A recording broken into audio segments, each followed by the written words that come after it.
네, 우리 형제님들의 힘있는 찬양 감사드립니다. 우리가 매일 성경을 배우기 위해서 이렇게 모이고 있는데 말씀을 듣는 것도 너무나 감사하지만 이렇게 하나님을 찬양하는 이런 찬양을 듣는 것도 참 감사한 일인 것 같습니다. 조금 일찍 오시면 귀한 찬양을 계속 들을 수 있습니다. 같이 기도하고 시작하겠습니다. 살아계신 하나님 아버지, 감사합니다. 말씀을 배우는 가운데 하나님이 살아계시며 유일하신 참 하나님이심을 알고 믿게 해주심을 감사드립니다. 또한 간절히 바라고 원하는 것은 하나님께서 우리에게 주시고자 하는 영원한 생명을 우리 모두가 얻을 수 있기를 원하옵니다. 이를 위해 저희들 영생 얻기를 원하는 마음으로 이 말씀을 들을 수 있도록 간절히 바라고 원하옵니다. 모든 것을 하나님의 전능하신 손길에 부탁을 드리오며 저희를 언제나 사랑하시는 예수님의 이름으로 기도드렸습니다. 아멘. 우리 같이 성경 찾겠습니다. 누가복음 12장입니다. 앞에 화면을 보셔도 좋습니다. 누가복음 12장 54절입니다. 54절로 56절까지 조금 긴데요. 같이 읽겠습니다. 또 무리에게 이르시되 너희가 구름이 서에서 일어남을 보면 곧 말하기를 소나기가 오리라 하나니 과연 그러하고 남풍이 불물 보면 말하기를 심히 더우리라 하나니 과연 그러하니라. 외식하는 자여 너희가 천지의 기상은 분변할 줄을 알면서 어찌 시대는 분변치 못하느냐. 오늘은 이 말씀으로 시작을 하고자 하는데 이 말씀은 예수님의 말씀입니다.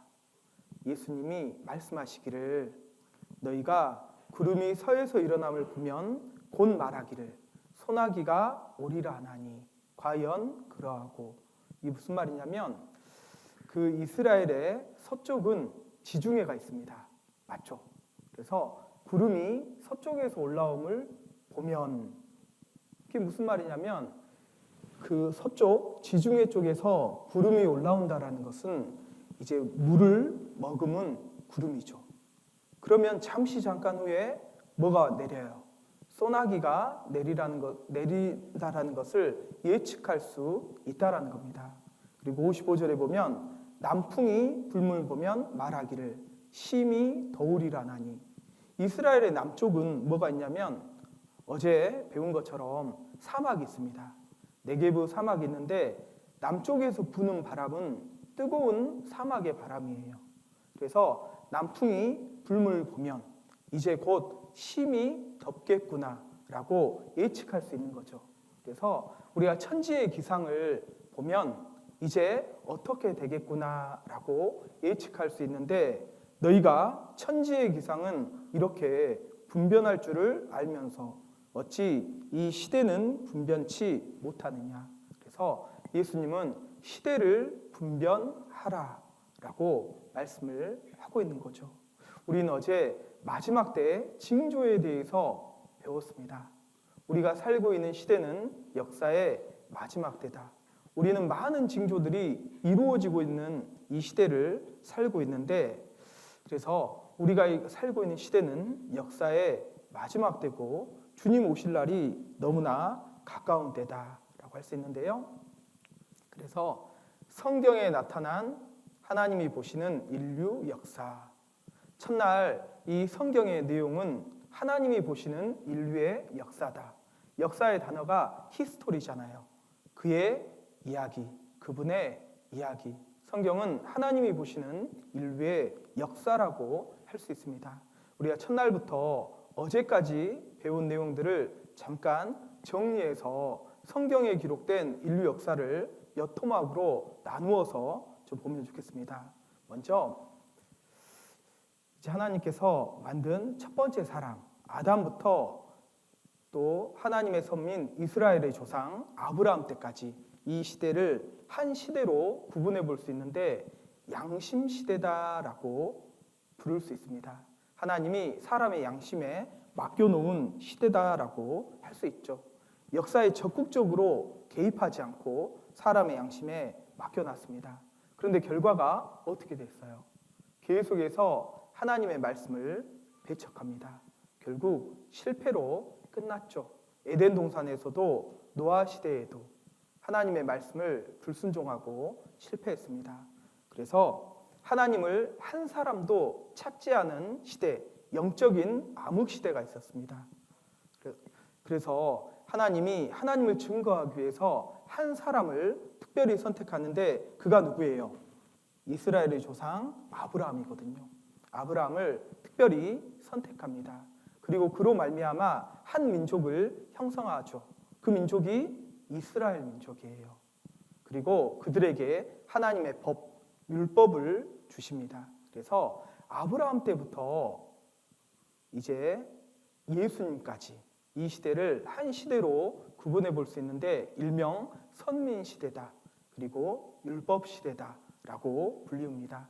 하나님의 선민 이스라엘 그리고 그들에게 율법을 주셨기 때문에 율법 시대다라고 불리우는데 그리고 하나님과 이스라엘 사이에 언약을 맺죠.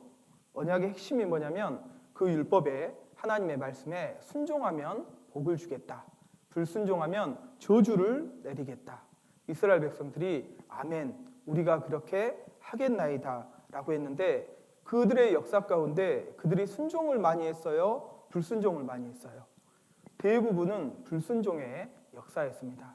그러면 복을 받을까요? 저주를 받을까요? 저주를 계속해서 받았던 겁니다. 그래서 강대국들에게 짓밟히죠. 600년 동안 주변의 강한 나라의 지배를 당하게 됩니다.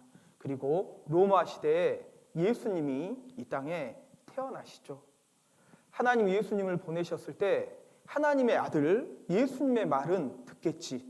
예수님은 공경하리라 라고 생각하고 예수님을 보냈는데 유대인들, 이스라엘 사람들은 예수님마저도 배척해버려요. 심지어 십자가에 못 박아 죽여버립니다. 그리고 어때요? 더 큰 환난을 당하게 돼요.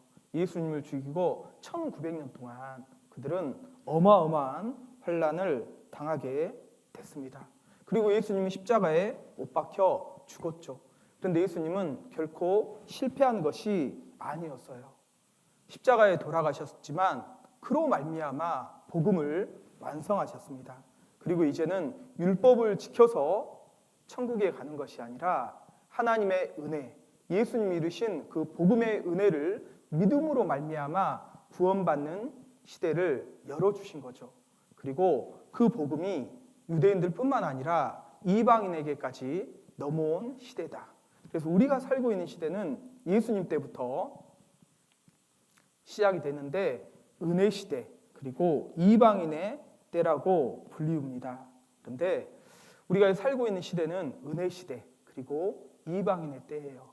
그래서 율법이 아니라 하나님의 은혜를 믿음으로 구원받는다. 그리고 이방인에게도 이 복음이 전해진 시대. 그래서 우리가 이제 구원을 받고 천국에 갈 수 있는데 문제는 이 이방인의 때가 언제까지나 계속되는 게 아니라는 거예요. 로마서 11장에 보면 이런 말씀이 있습니다. 이 비밀은 이방인의 충만한 수가 들어오기까지 이스라엘의 덜어는 완악하게 된 것이라. 이방인의 충만한 수가 들어오기까지. 언제까지나 이방인의 때가 계속되는 게 아니라 하나님이 작정하신 충만한 수가 있다라는 겁니다. 언젠가 그 마지막 수가 차면 이방인의 때는 끝나는 거예요. 은혜 시대는 끝나는 겁니다. 그러면 이제 우리와 같은 이방인들은 구원을 받고 싶어도 구원을 받을 수 없는 겁니다. 구원의 문이 닫혀버리는 거죠. 그런데 이 수는 비밀이에요. 하나님만 아십니다. 그러나 분명한 수가 있어요. 하나님이 작정하신 수가 차면 이방인의 때는 끝나게 되는 겁니다. 그러면 그때 어떤 일이 있냐? 예수님이 재림하시는 거죠. 우리는 예수님 재림 전에 있을 징조들을 어제 마지막에 다 봤습니다. 그럼 예수님이 공중에 재림한다라고 했는데 그러면 또 어떤 일이 있냐? 구원받은 사람들이 들림받아요. 이것을 일명 휴거라고 불리우거든요. 그리고 이 땅에는 구원받지 못한 사람들만 남게 됩니다. 이제 이방인들은 구원받고 싶어도 구원받지 못한 시대가 돼요.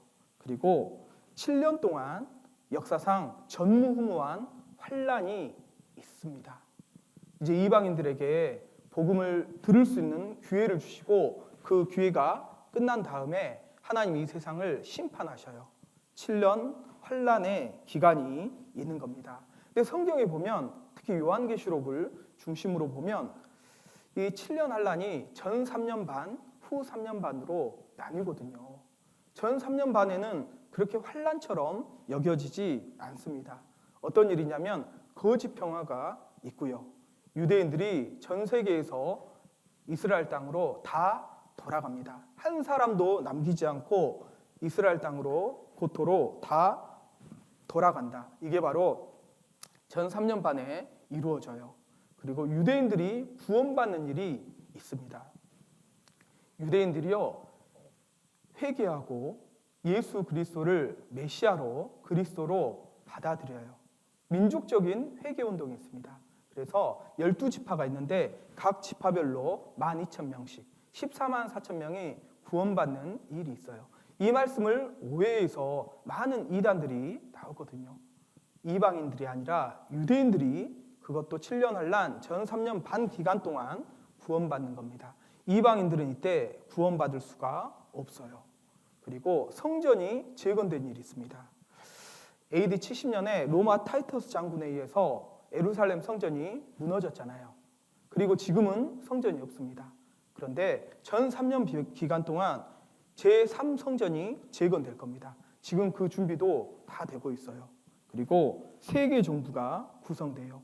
그리고 세계 정부의 수장으로 한 사람이 등장하는데 일명 적 그리스도다. 엔티 크라이스트라고 할 수 있습니다. 그리스도를 대적하는 자다라고 할 수 있는데 그가 재건된 성전에 앉습니다. 그리고 내가 하나님이다. 자기를 보여 하나님이라고 하는 겁니다. 그리고 이 적그리스도가 세계를 무섭게 통치하거든요. 그런데 통치하는 수단도 성경에 나옵니다. 그 수단이 666표라고 성경은 말씀하고 있어요. 그리고 전무후무한 환란이 있고 마지막 전쟁으로 7년 환란 이 세상이 끝난다라고 성경은 예언을 하고 있습니다. 그리고 7년 환란이 끝날 때 예수님이 지상에 재림하셔요. 그리고 구원받은 그리스도인도 함께 이 땅에 오시고요. 이 땅을 새롭게 하고 1000년 동안 구원받은 그리스도인들과 더불어 왕노릇하는 천년 왕국이 있습니다. 그리고요 1000년이 차면 영원한 천국과 영원한 지옥으로 나뉘는 것이 성경에 나타난 하나님이 보시는 인류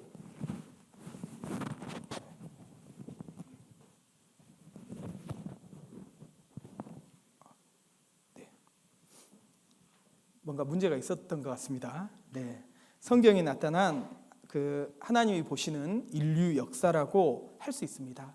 그럼 우리가 살고 있는 때는 과연 어디일까? 바로 은혜 시대, 이방인의 때가 거의 끝나가는 무렵입니다. 잠깐 후에 예수님이 공중 재림하실 거예요. 그런데 성경에 7년 환란 때 있을 일이 예언되어 있습니다.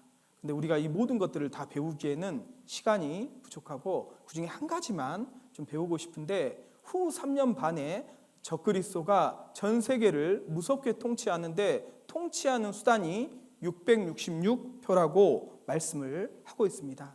그 말씀이 요한계시록 13장에 나오는데요. 같이 한번 읽겠습니다.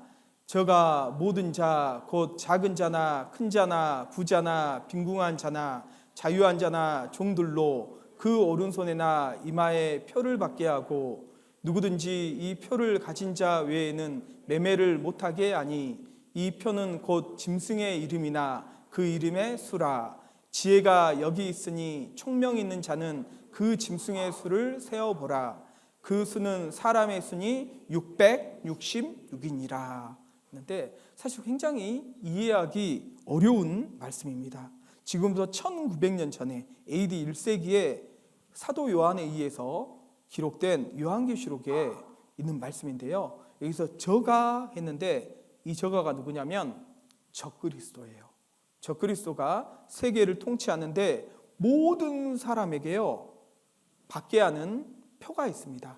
작은 자나 큰 자나 부자나 빈궁한 자나 자유한 자나 종들로 모든 사람에게 표를 받게 한다. 근데 그 표를 어디에 받게 하냐? 오른손이나 이마에 받게 한다.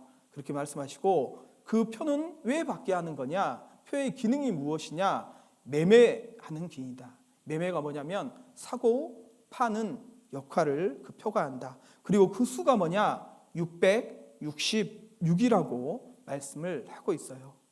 사실 이 말씀은 우리 시대가 아니면 절대 이해할 수 없는 말씀이거든요. 근데 여러분 놀랍게도 이 표 받을 준비가 우리 시대에 다 됐습니다. 보셔요.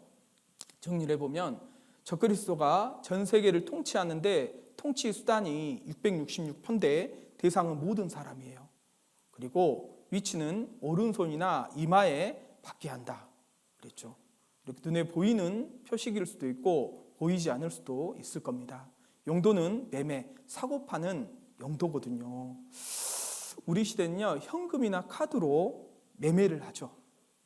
그런데 현금도 문제가 많습니다. 이조 지폐가 많거든요. 그리고 카드도 문제가 많아요. 잃어버리면 낭패거든요. 그래서 사람들이 생각해낸 것이 몸에 이 카드 안에 있는 정보를 칩을 심으면 어떨까 그런 생각을 이미 했는데 우리 시대는 그 준비가 다 되고 있습니다. 그 칩을 어디에 심을까? 성경에는 오른손이나 이마라고 되어 있는데 왜 그러면 왼손도 있는데 굳이 오른손일까? 이 사람의 정맥 구조는요 다 다르거든요. 그런데 왼손은 10만 명에 한 명꼴로 같은 사람이 존재한대요. 그런데 놀랍게도 오른손은요 전 세계 모든 사람이 다 다른 거예요. 고유 번호가 되는 거죠. 근데 이제 사고로 손을 잃은 사람도 있을 거 아니에요. 손이 참 편하긴 할 것 같은데 그러면 이마에 받으면 됩니다. 이마에 받으면 어떻게 그 식별을 할까? 홍채로 식별을 할 수 있는 거예요. 전 세계 모든 사람의 홍채가 다 다르다는 거 아셔요? 이 홍채가 고유 번호가 되는 거죠. 놀랍게도 그 준비가 다 돼 있습니다. 우리 시대는요 이해가 되잖아요. 생체 인식 기술, 얼굴 인식, 지문 인식, 홍채 인식, 정맥 인식. 핀테크 시대의 보안 수단, 생체 인식이 뜬다. 여러 가지 우리 핸드폰도 홍채로 인식하기도 하고요. 지문으로 하기도 하고 정맥을 통해서 하기도 합니다. 내 몸 안에 절대 비밀번호, 정맥 인증. 그리고 눈이 열쇠다. 홍채를 통해서 고유 번호를 식별할 수 있어요. 그래서요 그 고유 번호와 칩을 연결하는 거죠. 그럼 거기에 내 모든 정보가 들어갈 수 있고 매매 수단으로도 활용할 수가 있는 겁니다. 그런데 성경에는 그 수를 세어보라. 그 수는 사람의 수니 666이다 라고 분명히 말씀하는데 놀랍게도 우리가 현재 사용하고 있는 바코드가요 666 시스템입니다. 666 시스템이에요. 그런데 이 666 시스템만 있는 게 아니거든요. 여기 보면 444 그리고 999 시스템도 있습니다. 근데 444 시스템이나 999 시스템은 일부 오류가 생겨요. 666 시스템은 오류가 없습니다. IBM에서 특허를 냈는데 전 세계에 무상으로 사용할 수 있도록 한 거예요. 사실 돈을 받고 사용하게 할 수도 있을 것 같은데 이유는 모르겠습니다. 전 세계 무상으로 이 시스템을 사용하게 한 거예요. 그래서요 컴퓨터는 이진수만 인식을 하거든요. 그래서 막대의 두께, 그 막대의 간격 이걸 통해서 이제 그 수를 나타내고 있는데 여기에 보면 666 방식에서 처음 6은 시작을 나타내고 두 번째 6은 확인, 세 번째 6은 실행 끝을 나타낸다. 그래서요 처음, 그다음에 중간, 끝. 그래서요 시작, 확인, 실행 이렇게 666인 거예요. 이 국제 번호가요 666 시스템인 겁니다. 모든 상품에 이 바코드가 지금 박혀 있잖아요. 그런데 최근에는 이제 이 바코드의 모든 정보를 이 쌀알 만한 RFID 칩에 넣을 수 있는 기술이 개발이 됐어요. 그래서 이제 동물에서 그리고 사람의 몸속에도 이 칩을 심을 수 있도록 해놓은 겁니다. 스웨덴에서는 이미 몸속에 칩을 심는 사람들이 있거든요. 스마트폰 페이도 귀찮다. 몸속에 칩 심는 스웨덴 사람들은요 손에 이식된 칩으로 기차표도 사고 음식도 구매하고 있습니다. 최근에 미국에서도요 한 기업에서 직원들에게 칩을 심고 있습니다. 잠깐 볼게요.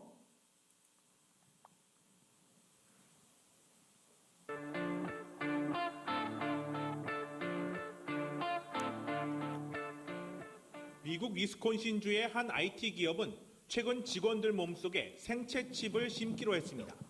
85명 가운데 50명이 생체 칩 이식을 자진해서 선택했습니다. 이 칩을 이식하면 신용카드나 현금, 스마트폰이 없어도 물건을 살 수 있습니다.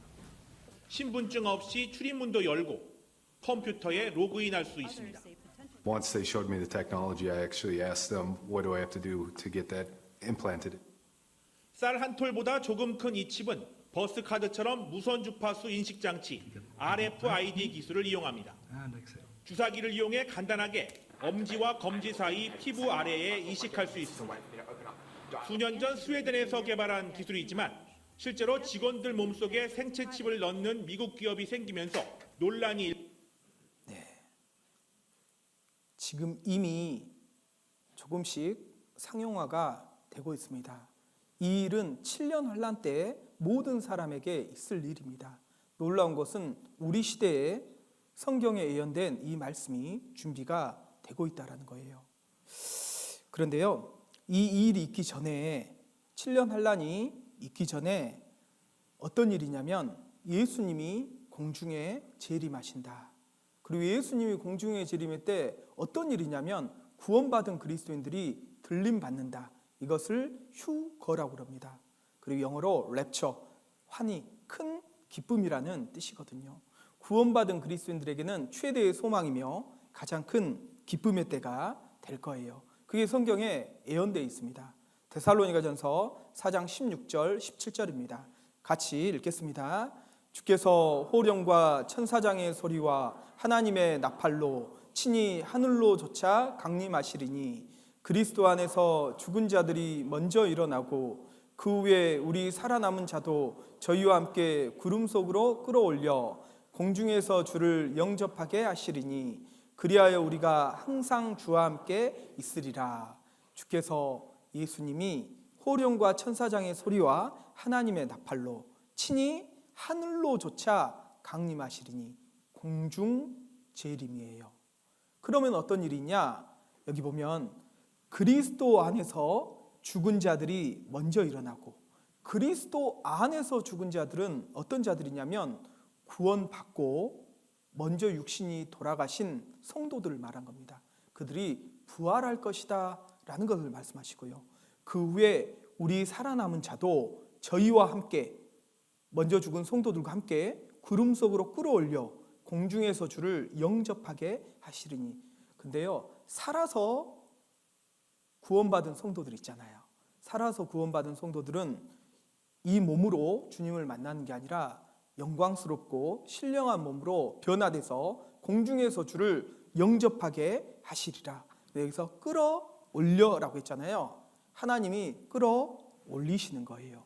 그래서요, 휴거, 끌휴, 들거, 끌어서 올린다라는 거거든요. 예수가 세상을 심판하기 위하여 재림할 때 구원받은 사람을 공중으로 들어 올리는 것이 휴거라고 이야기를 하는데 실제 휴거가 있을 겁니다.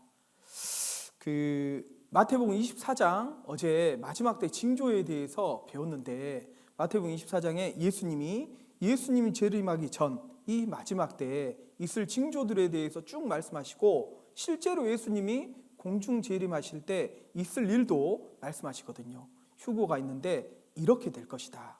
24장 40절 41절입니다. 같이 읽겠습니다.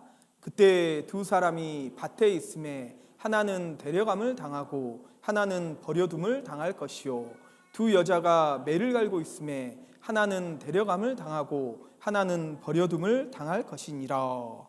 여기 보면 그런데 어떻게 사람이 산채로 공중으로 올라갈 수가 있을까? 말이 안 된다라고 생각할 수 있는데 이 몸으로 올라가는 것이 아니에요. 방금 말씀드린 것처럼 변화돼서 신령하고 영광스러운 몸으로 올라간다라고 말하고 있는데 여기 표현을 보십시오. 데려감을 당하고 버려둠을 당할 것이요 데려감을 당하고 버려둠을 당할 것이니라. 내 힘으로 올라가는 게 아니죠. 누군가가 데려가는 겁니다. 누가요? 하나님이 데려가시는 거거든요. 그래서 내 힘으로 내가 발버둥 친다고 올라가는 게 아니라 하나님의 능력으로 구원받은 그리스도인들만 데려가신다. 누구요? 구원받은 그리스도인들만. 구원받지 못한 사람들은요, 이 땅에 남겨지겠죠. 그것은 버려둠을 당하는 겁니다. 하나님께 버려둠을 당하게 돼요. 또한 이 휴거는요, 이 말씀을 통해서 알 수 있는 게 뭐냐면 전 지구적인 현상이라는 것을 알 수 있어요. 여기 보면 두 사람이 밭에 있다. 여러분, 밭에 있다라는 건 그래요. 제가 너무 세게 했나 봐요. 네. 밭에 있다는 것은요, 시간적으로 언제다? 낮이다라는 것을 안 되겠어요. 네. 네. 밭에 있다는 것은 시간적으로 낮이라는 거고요.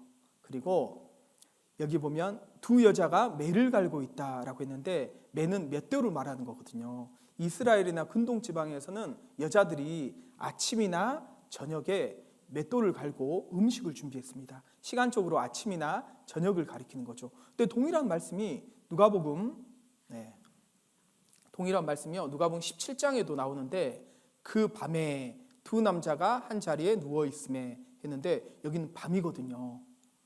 그래서 어디는 낮에 밭에서 일하고 있고요. 어디는 밤에 자고 있고 어디는 아침이나 저녁에 맷돌을 갈면서 음식을 준비하고 있습니다. 지구는 둥글잖아요. 이 휴거는 전 지구적인 현상인데요.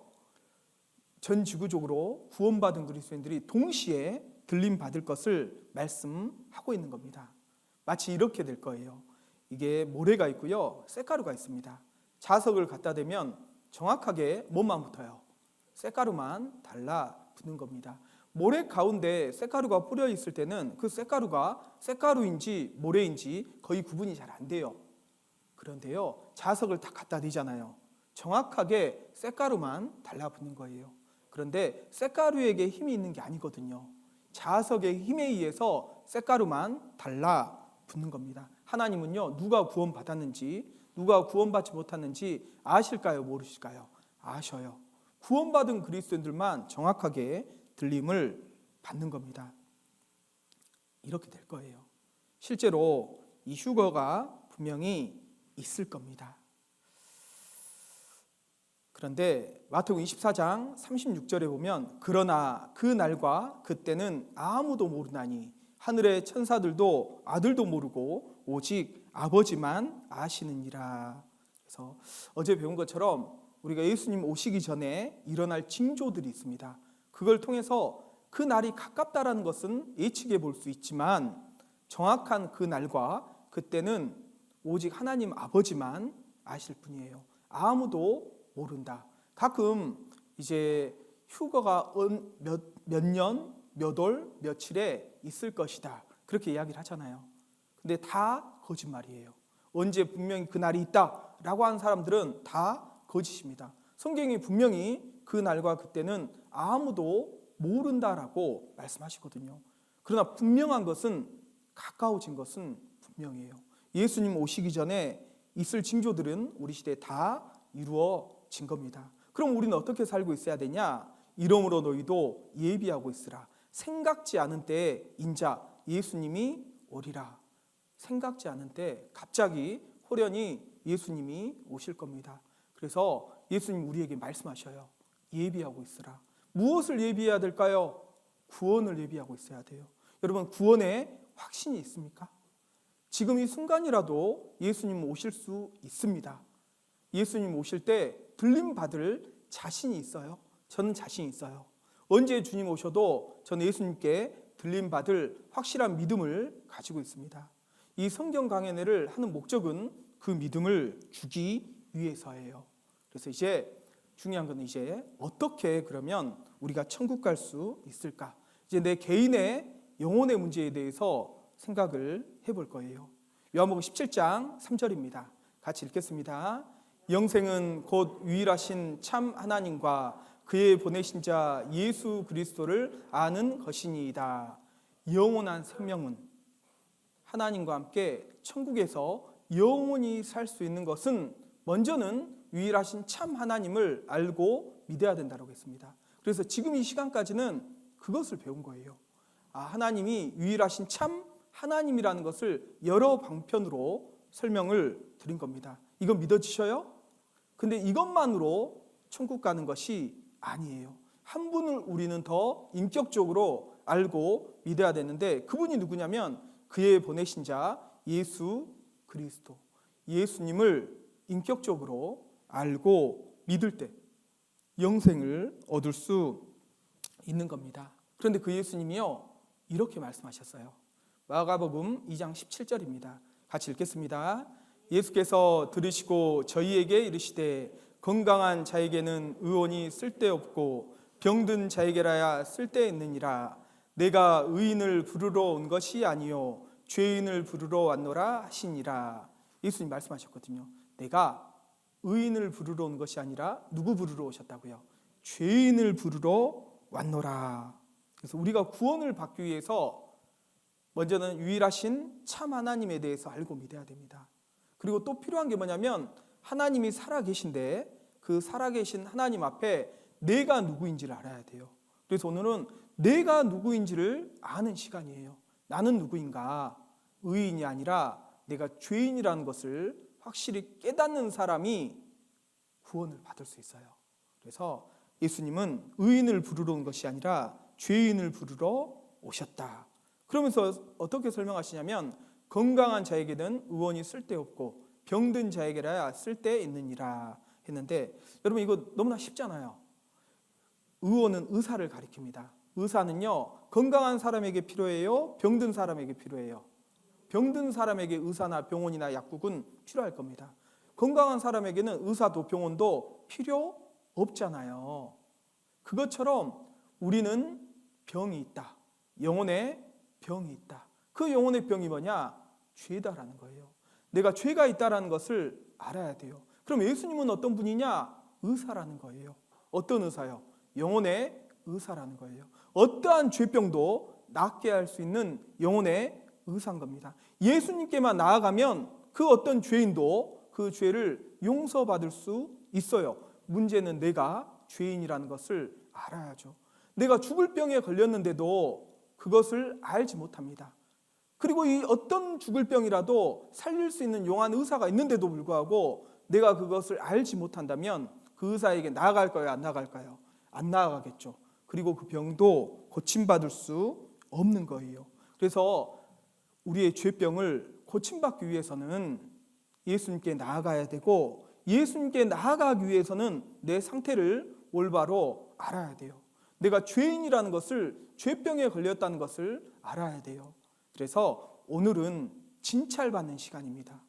여러분 병원에 가면 수술이나 치료하기 전에 먼저 하는 게 뭐예요? 진찰이잖아요. 내 상태를 올바로 알아야지 그 병을 고쳐줄 의사에게 나아갈 거 아니에요. 그래서요 오늘은 내 상태가 어떤 상태인지 좀 알아보는 시간입니다. 그러면 죄는 무엇으로 진찰할까? 죄를 진찰할 수 있는 게 있습니다. 그게 뭐냐면 바로 성경이에요. 이 성경을 통해서 내 상태를 진단해 볼 수 있는 거예요.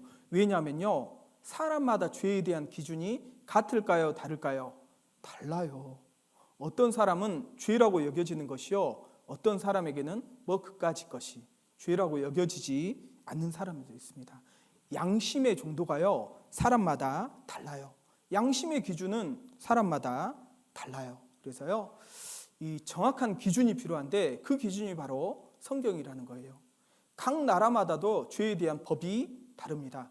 인도네시아에서는요, 아동 성폭행범은요, 공개 해초를 지래요. 146대, 거의 반 죽기 전까지 때립니다.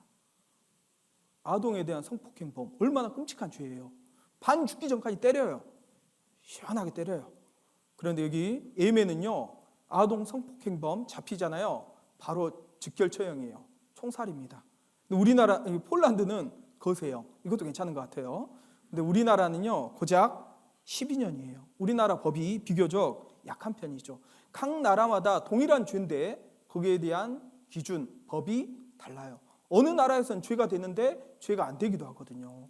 여기 싱가포르의 법인데요. 싱가포르는 지하철이나 버스에요, 음식물을 먹거나 가지고 들어갈 수도 없어요. 만약에 가지고 들어가다가 먹다가 들키면 $500 벌금을 물어야 됩니다. 그리고 싱가포르에서는요, 껌을 씹고 뱉는 것도 불법이에요. 그리고 길거리에 침 뱉는 거, 가끔 침 뱉는 사람들 있잖아요. 침 뱉는 것도 불법입니다. 벌금 내야 돼요. 그리고 타인의 와이파이 있잖아요. 와이파이를 허락 없이 무상으로 접속하잖아요. 해킹범이 되는 거예요. 그리고 이제 법적인 처벌을 받습니다. 그리고 공중 화장실에서요, 가끔 이를 보고 물을 제대로 내려야 되는데 물을 안 내렸다. 그것도 법에 저촉이 돼요. 가끔 그런 경우 있잖아요. 여기 싱가포르에서 문제가 된다니까요. 각 나라마다도 법의 기준이 다르다는 거예요. 그러면 하나님 나라의 기준은 무엇일까? 하나님의 기준이 무엇일까? 방금 말씀드린 것처럼 성경이거든요. 여러분, 성경이 66권인데요. 그 66권을 정경이라고 그래요. 그 외에는 인정하지 않습니다. 66권을 정경이라고 그러는데 라틴어로 카논이에요. 여러분, 그 카메라 회사 캐논 아시잖아요. 같은 단어거든요. 뜻이 뭐냐면 고든 막대기, 자, 기준이란 뜻이에요. 여러분, 성경이 기준인 겁니다. 죄에 대한 기준. 그래서요, 사람마다 아주 나쁜 사람도 있고요, 또 많이 못된 사람도 있고 조금 못된 사람도 있고요. 천차만별이잖아요. 자기 기준으로 볼 때는 나는 이 사람보다는 착한 것 같다, 나 정도면 천국 가겠지, 그렇게 생각할 수 있는데 양심의 기준은 사람마다 다 다르다니까요. 그래서 정확한 기준이 있어야 돼요. 고든 막대기가 있어야 됩니다. 그게 바로 성경이에요. 성경에 내 자신을 비춰봐야 됩니다. 성경에 내 자신을 비춰봤을 때 죄인인지 아닌지를 살펴봐야 돼요. 그래서 하나님은 무엇으로 죄를 심판할까? 기준으로 심판하죠. 그 기준이 바로 성경입니다. 이 세상 법정에서도 법대로 심판하는 것처럼 하나님의 법정 앞에서도 법대로, 성경대로 심판을 하셔요. 그런데 세상 법과 하나님의 법은 분명한 차이가 있습니다. 가장 대표적인 차이가 뭐냐면 전도서 12장 14절입니다. 같이 읽겠습니다. 하나님은 모든 행위와 모든 은밀한 일을 선악간에 심판하시리라. 하나님은요, 심판하시는데 선악간에 모든 행위, 행동으로 지은 죄를 심판하죠. 근데 그것만 심판하는 게 아니라 모든 은밀한 일까지 심판하신다. 이 세상에는요, 완전 범죄도 있습니다. 죄를 지었지만 심판받지 않는 경우도 있잖아요. 법망을 피해가는 경우도 있잖아요. 근데 하나님은 모든 은밀한 일까지 다 보시고 심판하셔요. 그런데 가장 은밀한 일이 어디에서 벌어지는 줄 아셔요? 우리 마음속에서 벌어집니다. 여러분, 내 마음에서 많은 죄를 우리는 짓거든요. 그런데 그 마음을 사람들이 몰라요. 이 세상에서는 그 마음까지 심판하지 않습니다. 그런데 하나님은요, 행동만 심판하는 게 아니라는 거예요. 모든 은밀한 일, 가장 은밀한 나만 알고 있는 그 마음속의 죄까지도 하나님은 심판하신다라는 거예요. 그래서요, 비교를 해보면 세상 법은 행동만 심판하죠. 내가 마음으로 무슨 죄를 저질러도 그것 때문에 감옥 가지 않습니다. 행동을 보고 죄를 지으면 감옥에 보냅니다. 근데 하나님의 법은요, 행동도 물론 심판하지만 마음까지도 심판하셔요. 그리고 지옥에 보내시는 거예요. 왜 그러냐? 사무엘상 16장 7절 같이 읽겠습니다. 사람은 외모를 보거니와 나 여호와는 중심을 보느니라. 사람은 겉모습밖에 못 봐요. 하지만 하나님은 겉모습도 물론 보시지만 중심, 마음 속을 보시는 분이에요. 내 마음속에 무엇이 있는지 하나님은 다 알고 계시고 심판하십니다. 잠언 16장 2절 같이 읽겠습니다. 사람의 행위가 자기 보기에는 모두 깨끗하여도 여호와는 심령을 감찰하시느니라 했는데, 자기 보기에는 깨끗할 수 있어요. 내가 내 스스로 내 자신을 평가할 때 그래도 남들보다 낫잖아, 깨끗하잖아 라고 생각할 수 있는데, 무엇으로 보느냐에 따라 달라요. 여러분 손 한번 보셔요. 자신의 손 보셔요. 깨끗해요, 더러워요? 깨끗하죠. 방금 화장실 가서 비누로 깨끗하게 씻었어요. 깨끗하게 보이잖아요. 그런데요, 내 눈으로 볼 때는 깨끗해 보인다 할지라도 현미경으로 볼 때는 달라질 수 있거든요. 그래서 어린아이의 손인데요, 그냥 맨눈으로 볼 때는 깨끗해 보입니다. 그런데 현미경으로 비춰보니까요, 엄청난 세균이 실제로 있다라는 거예요. 그것처럼 하나님의 눈으로 보셔요. 그러면 달라집니다. 어두울 때는요, 먼지가 잘 보이지 않아요. 그렇죠? 근데 빛이 탁 비추면요, 먼지가 잘 보이는 것처럼 하나님의 빛 앞에 서보면 내가 얼마나 더러운 죄인인지 보이는 거예요. 하나님의 눈으로 봐야 됩니다. 자기 보기에는 깨끗할 수 있어요. 하지만 하나님은 마음과 영을 감찰하시고 샅샅이 보거든요. 그 하나님의 눈으로, 성경으로 내 자신을 한번 잘 봐보셔요. 그러면 내가 죄인인지 아닌지 알 수 있습니다. 그럼 이 죄는 어디에서 올까? 우리가 죄가 분명히 있는 것 같은데 이 죄가 어디에서 올까? 우리가 손으로도 죄를 짓고 발로도 죄를 짓고요, 눈으로도 많은 죄를 짓죠. 입으로도 상당히 많은 죄를 짓습니다. 그런데 그 모든 죄들이 어디서 올까 봤더니 예수님이 이렇게 말씀하셨어요. 마가복음 7장 21절로 23절까지 같이 읽겠습니다. 속에서 곧 사람의 마음에서 나오는 것은 악한 생각 곧 음란과 도적질과 살인과 간음과 탐욕과 악독과 속임과 음탕과 흘기는 눈과 회방과 교만과 광패니 이 모든 악한 것이 다 속에서 나와서 사람을 더럽게 하느니라. 예수님이 사람이 짓는 여러 가지 죄들이 있습니다. 너무나 많은 죄가 있는데 그 죄를 대표적으로 12가지를 제가 박스 쳐놓은 12가지를 열거해서 말씀을 하고 있어요. 음란, 도적질, 살인, 간음, 탐욕, 악독, 속임, 음탕, 흘기는 눈, 회방, 교만, 광패. 그런데 이 모든 것들이 다 어디에서 나오냐? 21절에 보면 속에서 나온다고요. 곧 사람의 마음에서 나온다고요. 이 모든 죄들이 어디서부터 나오는 거냐면 사람의 마음에서부터 나온다라고 말하고 있어요. 여러분, 마음에서부터 이 모든 죄들이 나오는데 생각을 해보겠습니다. 왜 이 마음에서부터 이런 죄들이 나올까요? 있으니까 나오는 거예요. 우리 마음속에 이 죄들을 지을 수 있는 기질이 다 있어요. 그렇기 때문에 나오는 겁니다. 잠언 26장 25절 말씀 같이 읽겠습니다. 그 말이 좋을지라도 믿지 말 것은 그 마음에 7가지 가증한 것이 있음이라 했는데요. 그 말이 좋을지라도 우리는 사람의 말만 듣지만 그 말로는 그 사람이 어떤 사람인지 온전히 알 수 없습니다. 왜냐하면 그 마음에 7가지 가증한 것이 있음이라고 그랬죠.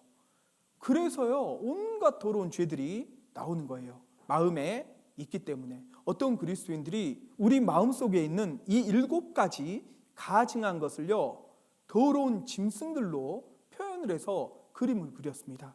그런데 꼭 정말 이 그림이 맞는 것 같아요. 여러분 보셔요. 마음이 시커하잖아요. 복장이 시커합니다. 그리고요, 그 중심에 누가 있냐면 사탄 마귀가 있는 거예요. 하나님이 없는 그 자리에 마귀가 주인 노릇 하고 있는 겁니다. 그리고 7마리의 가증한 짐승들이 있는데요. 이런 짐승과 같은 마음이 내게도 있는지를 한번 살펴보면 좋겠어요. 인면수심이라고 하잖아요. 얼굴은 사람 얼굴인데 마음은 짐승과 같은 마음이다.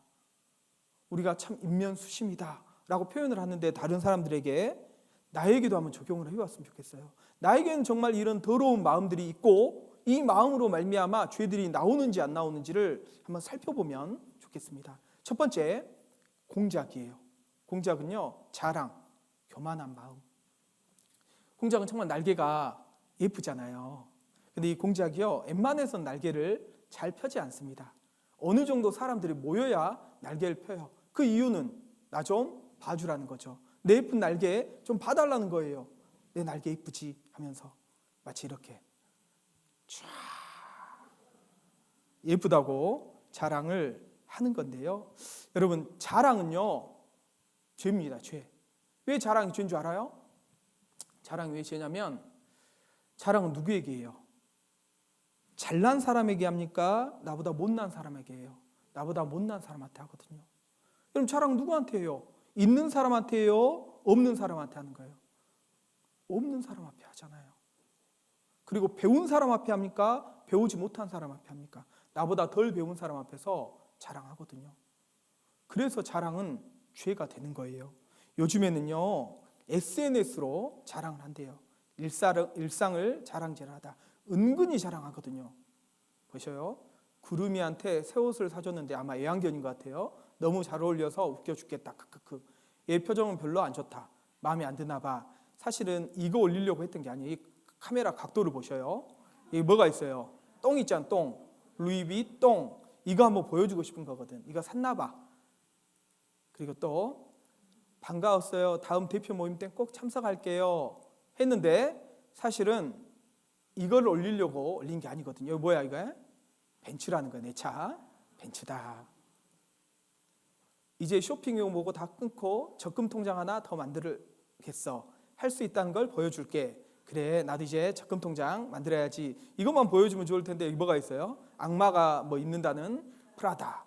이거 보여주고 싶은 마음이잖아요. 은근히 자랑한 거거든요. 중국에서는 최근에 이 젊은이들이요, 이 폴링 스타즈 챌린지라는 게 유행한다고 합니다. 이게 뭐냐면요, 자동차 등에서 내리다가 길거리에 넘어진 모습을 연출하는 거예요. 근데 넘어지는데 그냥 넘어지는 게 아니라 고가의 그런 물건들 있잖아요. 그래서 자기의 재력을 자랑하는 거예요. 이렇게 사진을 찍고 SNS에 올린다고 합니다.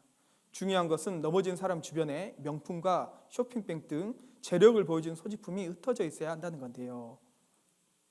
어린 나이부터 명품 구매를 해온 중국의 젊은이들이 폴링 스타즈 챌린지를 통한 돈 자랑 재미에 빠진 거죠. 돈 자랑하고 싶은 거예요. 내가 이렇게 부자다라는 것을 은근히 자랑하고 싶은 겁니다. 여러분, 자랑은 어디서부터 나올까요? 교만한 마음에서부터 나오는 거예요. 교만이 뭘까요? 다른 사람보다 나를 낮게 여기는 거예요. 다른 사람을 나보다 낮게 여기는 겁니다. 우리 마음속에 교만이 있거든요. 교만 때문에 자랑하고 다른 사람을 무시하기도 하는 겁니다. 죄예요, 여러분. 그리고 또 염소는요, 고집, 음란을 나타내요.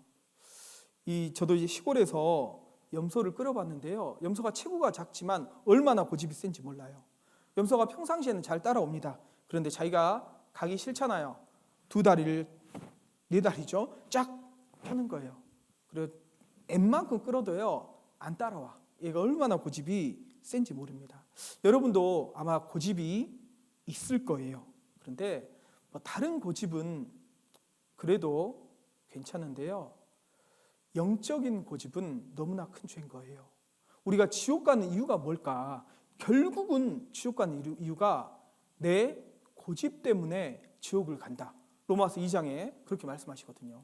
로마서 2장 5절입니다. 같이 읽겠습니다. 다만 내 고집과 회개치 아니한 마음을 따라 진노의 날 곧 하나님의 의로우신 판단이 나타나는 그날에 이 말 진노를 내게 쌓는도다. 왜 우리가 하나님의 심판을 받냐? 결국은 내 고집과 회개치 아니한 마음 때문에 결국 하나님의 판단을 받고 심판을 받는다라고 이야기를 해요.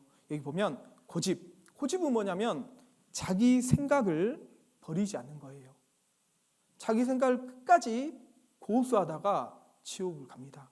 여러분, 하나님이 살아계시고 유일하신 참 하나님이라는 수많은 증거들을 보고 있는데도 불구하고 끝까지 고집 피워요. 내가 하나님 믿을 줄 알고 결국 그 고집 때문에 지옥 가는 거예요. 회개치 아니하는 마음은 뭐냐면 자기의 길을 버리지 않는 거예요. 내가 어떤 길로 가고 있습니다. 근데 그 길이 잘못된 길이란 걸 알았어요. 알았는데도 불구하고 끝까지 그 길을 고수하는 거예요. 그게 회개치 않는 마음이거든요. 그것 때문에 결국 지옥에 가는 겁니다. 다른 고집은 혹 피우더라도 이 영적인 고집은 절대 피우면 안 되는 거예요. 그래서 정말 하나님의 말씀이 사실이면, 정말 하나님이 유일하신 참 하나님이라는 확실한 증거가 있으면 신사적인 마음으로 받아들여야 돼요. 그리고 내가 가고 있는 길이 잘못된 길이라는 게 드러났다면 어때요? 회개하는 마음을 가져야 됩니다. 그래서 오늘 말씀을 배우는 거예요. 또 이 염소는요, 한 가지 또 특징이 뭐냐면 음란한 짐승이에요. 염소가 얼마나 음란한지 몰라요. 여기 눈을 보셔요. 개슴츠레 하잖아요. 음란하게 보이는데 실제 염소가 입에 담기 힘든 음란한 행동을 한대요. 그래서 제가 직접 보지는 못했지만 그 염소를 키우는 분들한테 그런 얘기를 들었어요. 이 염소처럼 우리 마음속에도 음란한 마음이 있어요. 있어요, 없어요? 있죠. 나의 마음을 찍을 수 있다면 뭐가 나올까? 만약에 여러분의 마음을요, 엑스레이로 찍어서 사진으로 보여준다면 보여줄 수 있을까요? 혹시 이런 거 찍히지 않아요? 우리 마음속에 수시로 이런 것이 찍혀 나오지 않는지 생각을 해보면 좋겠습니다. 그래서요, 하나님의 법을 율법이라고 그래요. 그리고 이 율법의 대표가 십계명이거든요. 근데 사실 죄는 뭐냐면, 엄밀하게 죄는 하나님의 법, 하나님의 말씀을 어긴 게 죄거든요. 우리 마음속에 이런 가증한 짐승과 같은 마음이 있기 때문에 결국엔 하나님의 법을 어기는데, 그 십계명 중에 제7계명이 뭐냐면 간음하지 말라. 인간이 짓는 대표적인 죄가 뭐냐면 간음죄, 음란죄, 음행죄, 성적인 죄거든요. 그런데 간음하지 말라라고 했습니다. 근데 하나님이요, 인간에게 성이란 걸 허락하셨어요. 그랬죠? 그런데 이 성은 남녀간에 허락한 게 아니에요. 남녀간에 허락한 게 아니라고요? 좀 이상한데요? 맞아요. 남녀간에 허락한 게 절대 아닙니다. 부부간에만 허락을 한 거예요. 남자 여자가 결혼하지도 않았는데 선을 넘었다, 성관계를 했다, 하나님 보시기에 간음한 겁니다. 또 결혼한 유부남, 유부녀가요, 자기 아내, 자기 남편 말고 성관계를 가졌다, 불륜 그러잖아요. 그거 하나님 앞에 죄인 거예요. 간음죄입니다. 그래서요, 이 간음은 너무나 무서운 죄인 거예요. 그런데요, 하나님이 보시는 간음죄가 있어요. 그게 뭐냐면 마태복음 5장 27절 28절입니다. 같이 읽겠습니다. 또 간음치 말라 하였다는 것을 너희가 들었으나 나는 너희에게 이르노니 여자를 보고 음욕을 품는 자마다 마음에 이미 간음하였느니라. 우리가 실제로 행위로 간음하지 않았다 할지라도 예수님은 말씀하셨습니다. 간음치 말라 했다는 것을 너희가 들었으나 나는 너희에게 이르노니 여자를 보고 혹 남자를 보고 음욕을 품는 자마다 마음속에 음욕, 더러운 상상, 생각, 그것만으로도 마음에 이미 간음하였다라고 말씀을 하고 있습니다. 그 이유가 뭘까요? 아까 말씀드렸잖아요. 하나님은 우리 행동만 보는 게 아니라 마음속 깊은 곳까지 본다고요. 마음으로도 이미 우리는 간음을 할 수 있는 겁니다. 그리고요, 이 성적인 죄는요, 가장 더러운 죄예요. 하나님이 가장 미워하는 죄 중에 하나가 이 성적인 죄거든요. 그래서 나는 너희에게 이르노니 여자를 보고 음욕을 품는 자마다 마음에 이미 간음했느니라. 이런 상상만으로도 마음으로 짓는 죄도 간음이다 했어요. 그리고 가장 더러운 죄인 겁니다. 고린도서 6장 18절입니다. 같이 읽겠습니다. 음행을 피하라. 사람이 범하는 죄마다 몸 밖에 있거니와 음행하는 자는 자기 몸에게 죄를 범하느니라. 이 음행죄는요, 모든 죄는 여러분 누구 앞에 짓는 거냐면 사람에게 우리가 혹 짓는다 할지라도 하나님께 짓는 거예요. 모든 죄는요. 맞죠? 그리고 이 음행죄는 하나님께 먼저 죄를 짓는 거고 또 누구에게 죄를 짓는 거냐면 배우자에게 죄를 짓는 거예요. 혹 아직 결혼을 하지 않았다면 미래의 배우자에게 죄를 짓는 겁니다.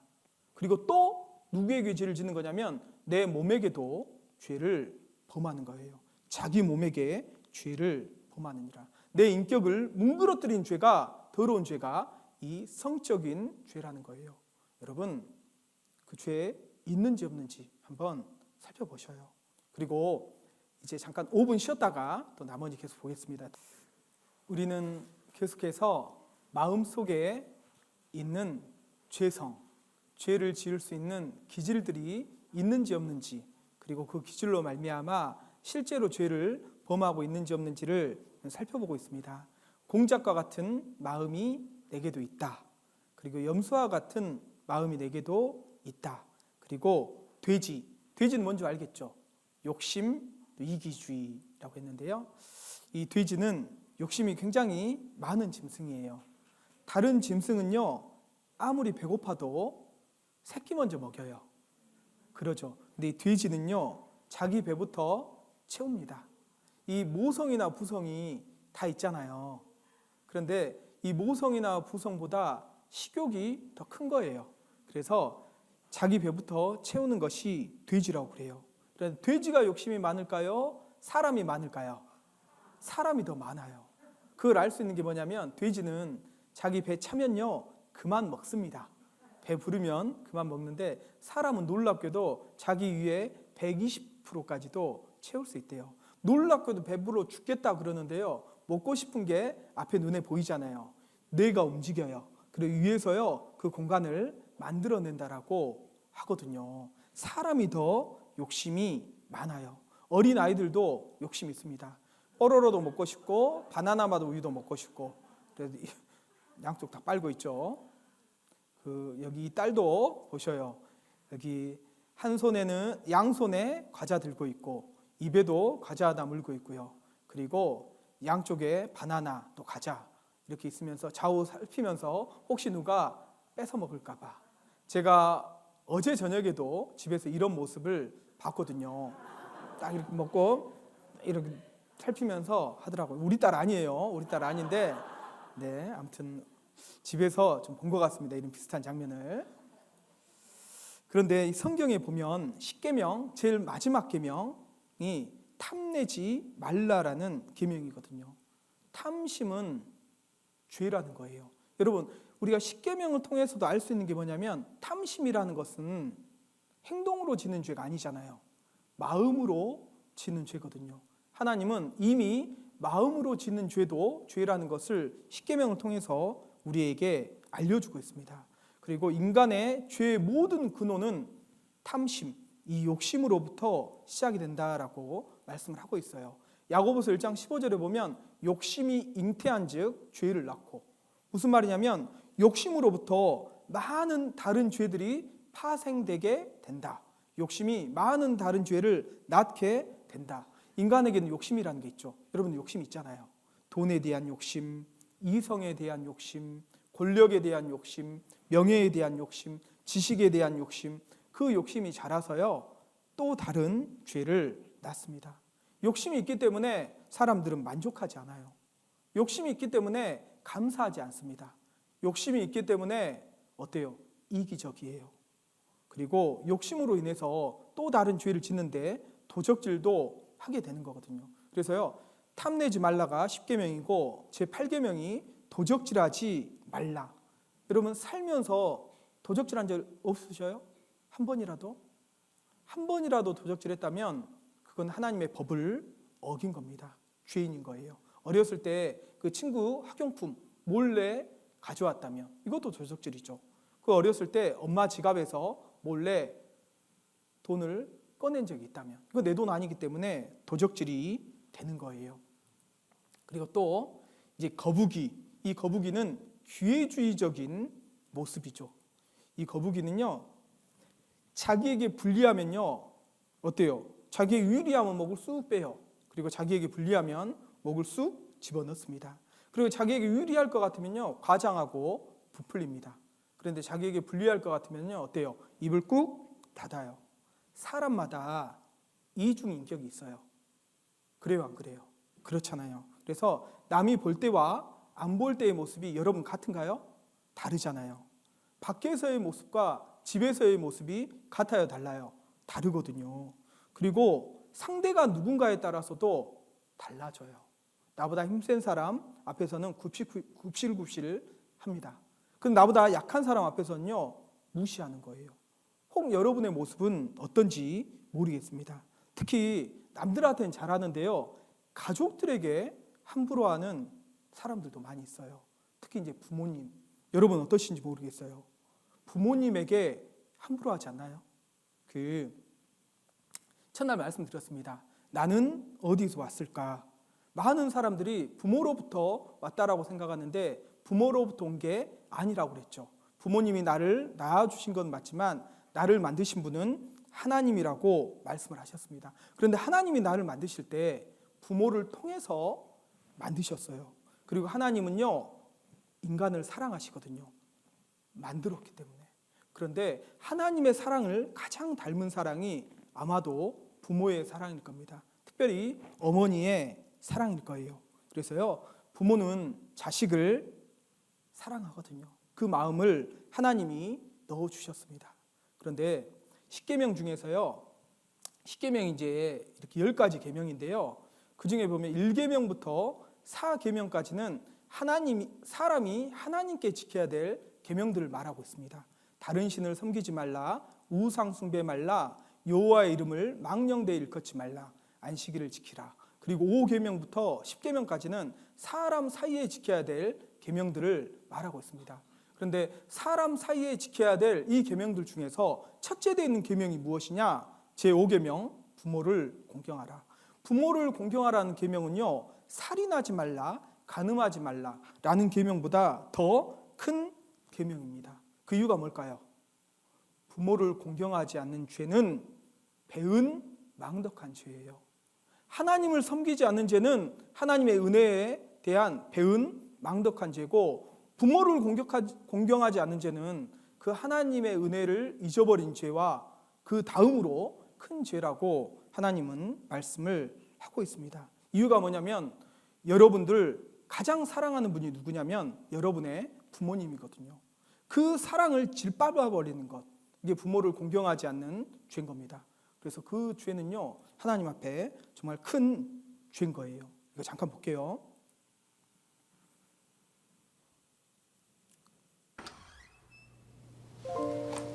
아빠? 아니, 괜찮아. 일어나서 학교 가자. 그래도 가야 돼. 오늘 날씨 엄청 따뜻했잖아. 다음에도 같이 도와줘. 어제 점심밥이 뭐였더라? 오징어 볶음. 맞다. 나 그거 한 입만. 꼭 먹어. 이거 다음 거 보려면 어떻게 해야 되는 거야? 내가 어떻게 알아? 너 렌즈 꼈니? 그런 거 할 시간에 공부나 한 자리 여보세요? 왜 전화했어? 지금 여기서 뭐 하는 거야? 왜 남의 방을 뒤지고 그래? 너 내가 틴트 바르고 학교 다니지 말라 그랬지? 몰라, 줘. 주긴 뭘 줘? 너 선생님이 학교에 이런 거 바르고 다니는 거 아셔? 틴트를 바르든 말든 무슨 상관이야? 내 방에서 나가!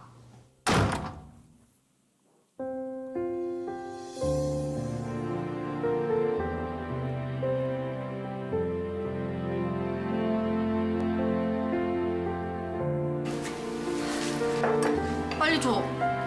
뭐? 틴트. 이게 뭐야? 먹어. 피부에 좋대. 뭐야? 아침은 안 먹어.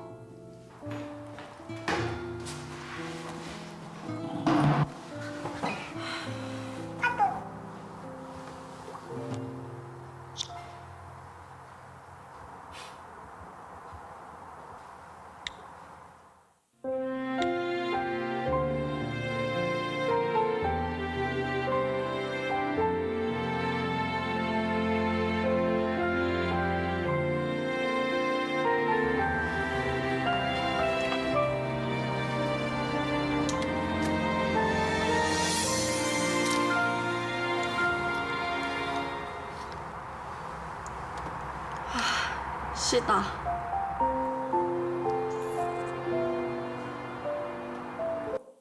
네, 가장 나를 사랑하는 그 부모님의 마음을 혹 아프게 했다면 이것은 하나님 앞에 너무나 큰 죄가 되는 거예요. 그리고 또 이제 호랑이는 맹수잖아요. 쌓아나온 마음. 우리 속에 이 맹수와 같은 기질이 있어요. 쌓아놓은 마음이 있습니다. 지금 제가 앞에서 여러분들의 얼굴 표정을 한 분 한 분 살피고 있는데요. 호랑이 같은 모습은 안 보여요. 다들 순한 양같이 보이는데요. 항상 그럴까요?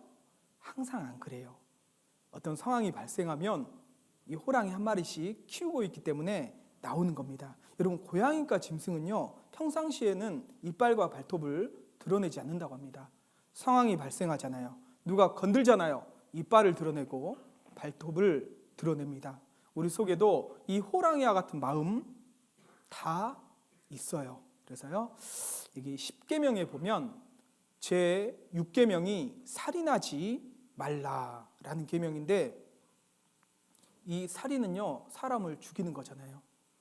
정말 인간으로서는 저질러서는 안 되는 가장 끔찍한 죄라고 할 수 있을 겁니다.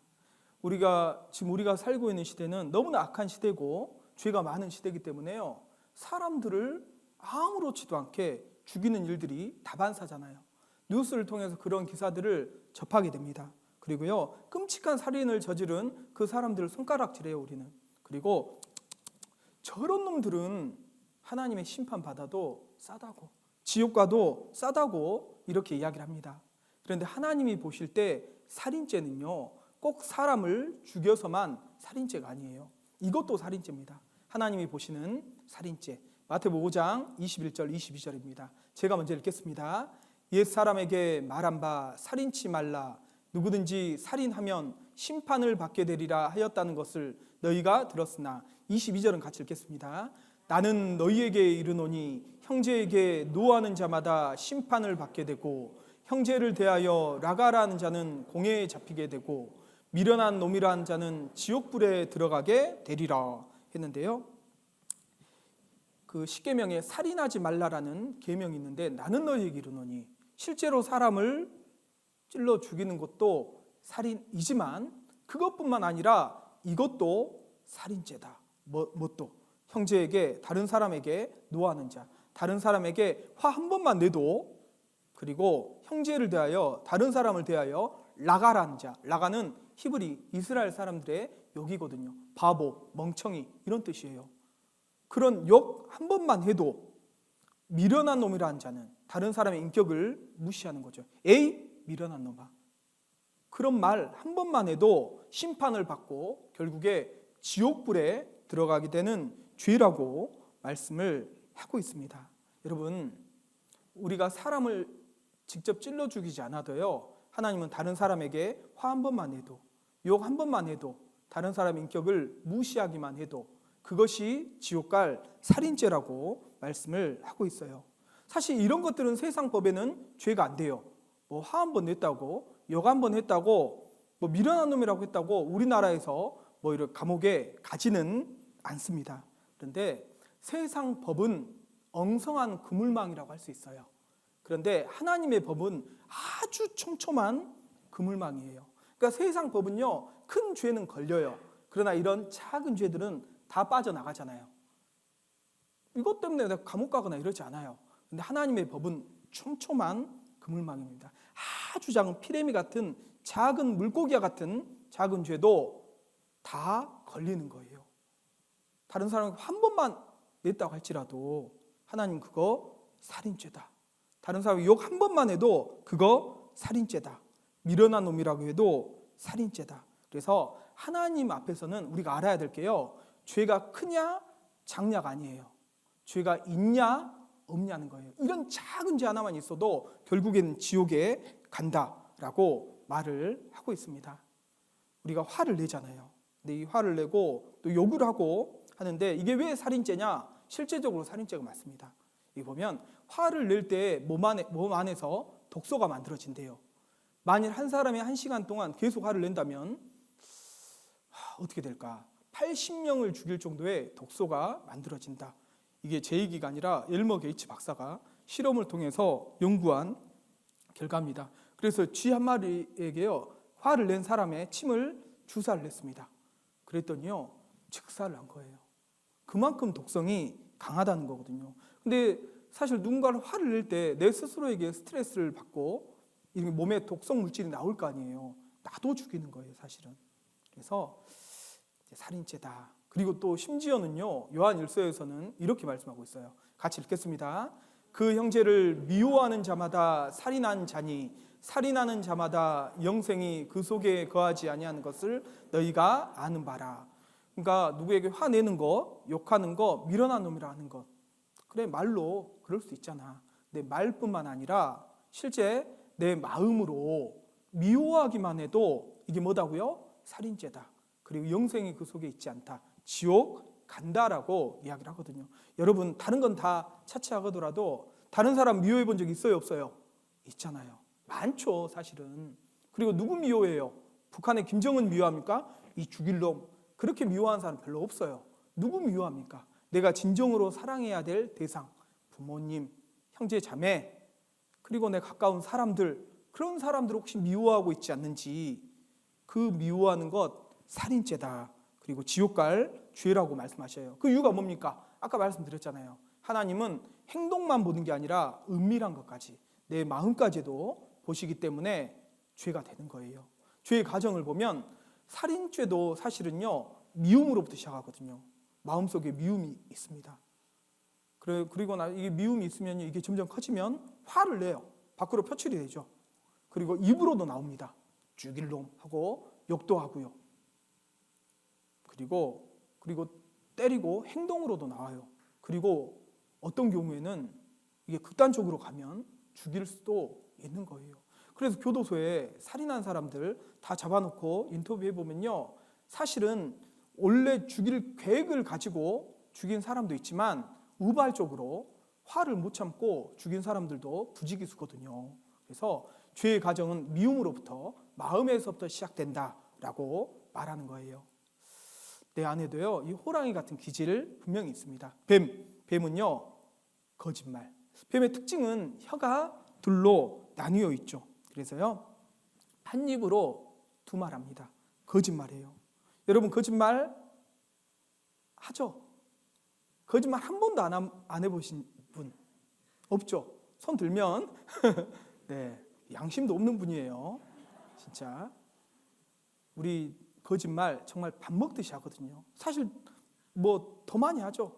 미국에서 실험을 했어요. 성인 남자가 얼마나 거짓말을 하는지 하루에 200번, 8분에 한 번 꼴로 거짓말을 한다라고 이야기를 하는데 정말 우리 거짓말 많이 하거든요.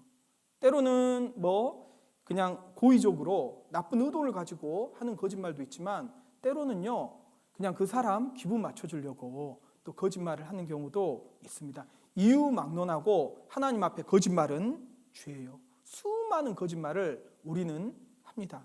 여러분, 이런 상황에 여러분은 어떻게 할지 잠깐 좀 볼게요.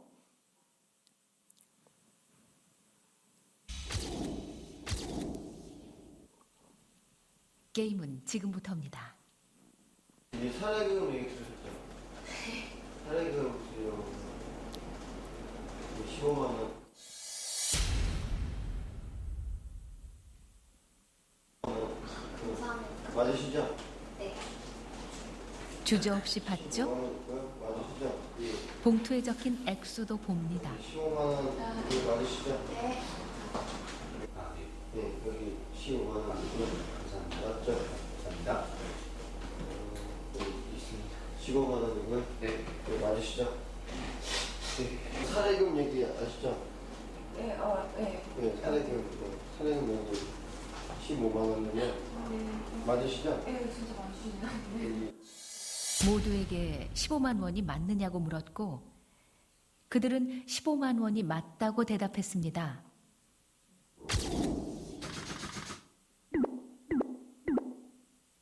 작가가 사대금이 얼마나 됐어요? 10만 원이요. 세금 얼마 받았어요? 아, 15만 원. 어제 원윤선 작가가 얼마 준다고 그랬어요?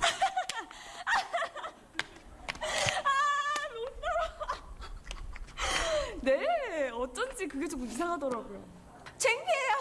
이건 안 돼요. 이건 안 돼요. 아, 제발 부탁드립니다. 이건 굴욕이잖아요. 네?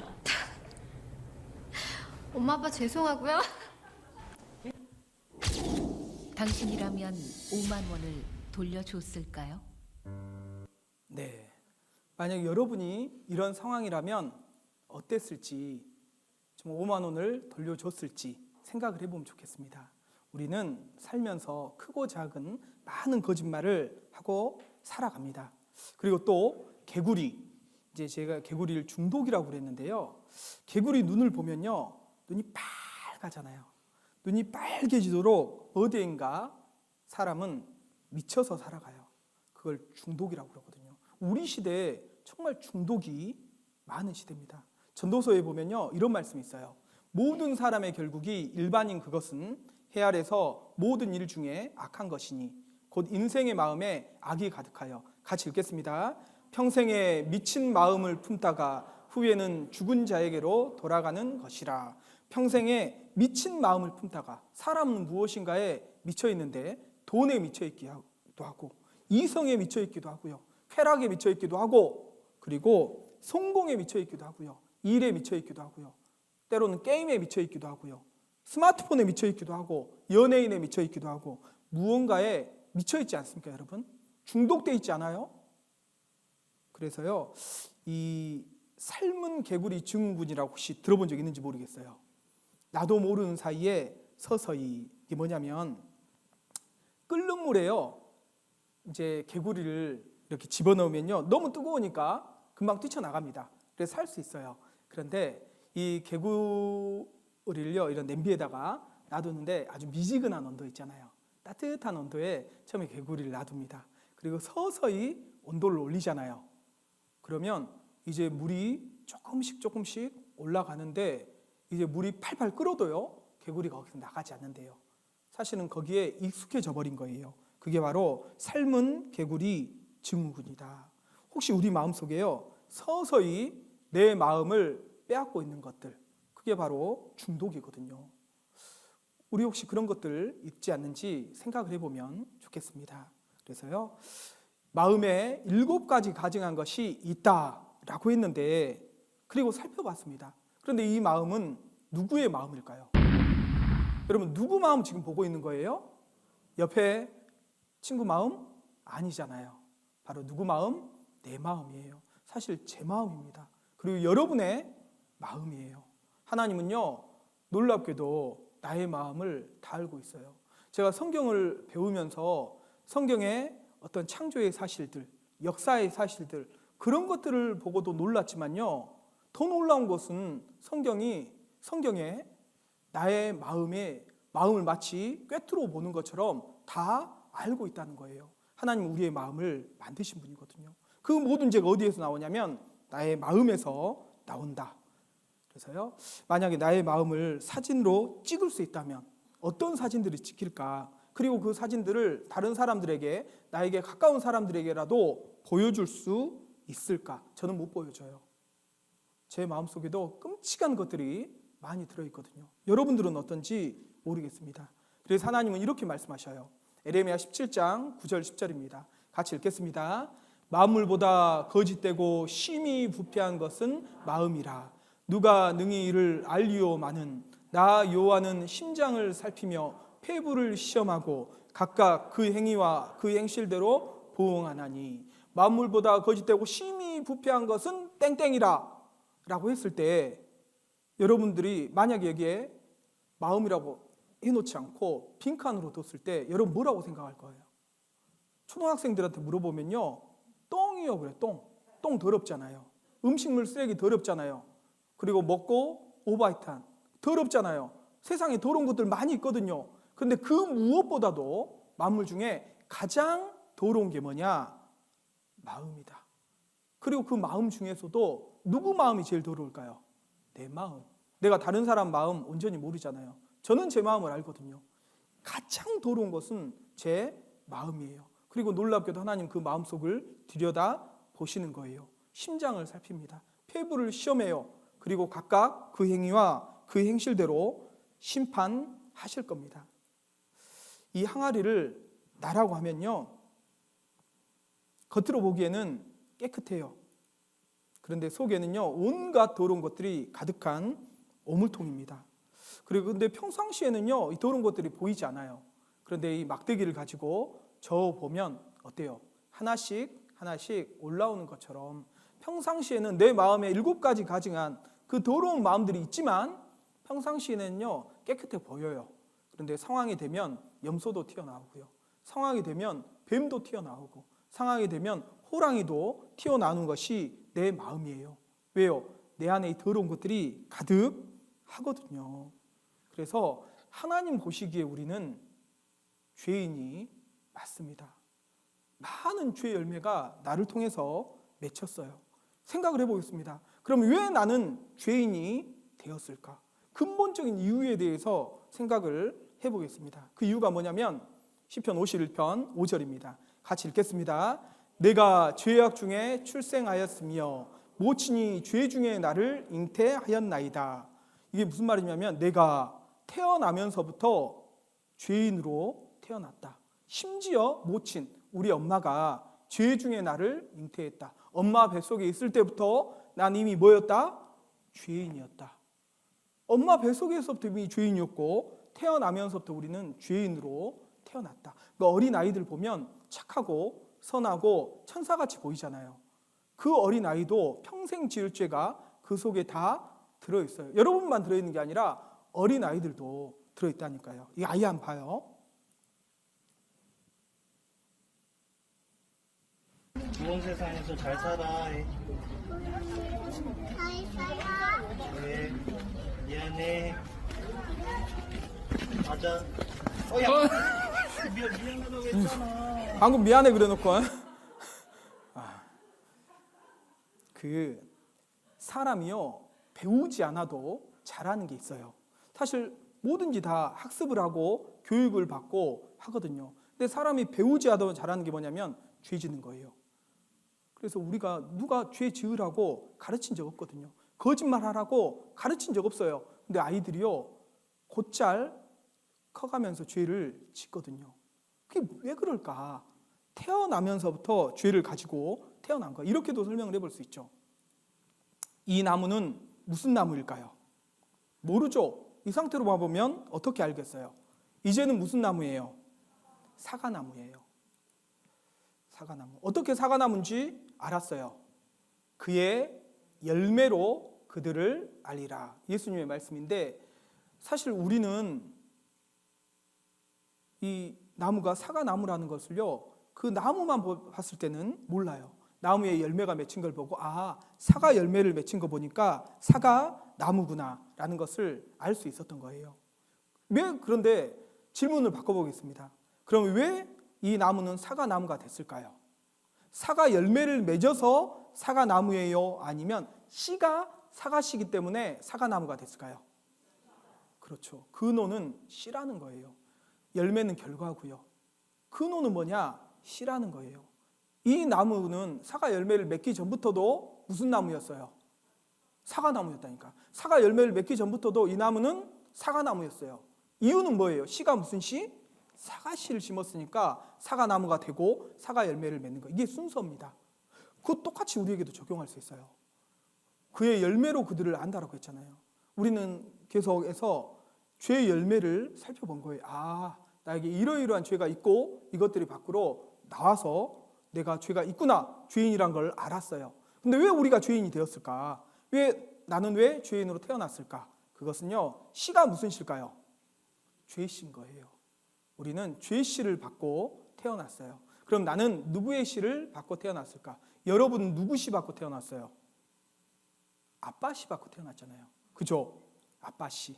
아버지의 씨를 나는 받은 겁니다. 맞아요? 우리의 죄성은 누구에게 유전받은 거냐면 우리 아버지에게 유전받은 거였어요. 그런데 아버지도 할 말이 있어요.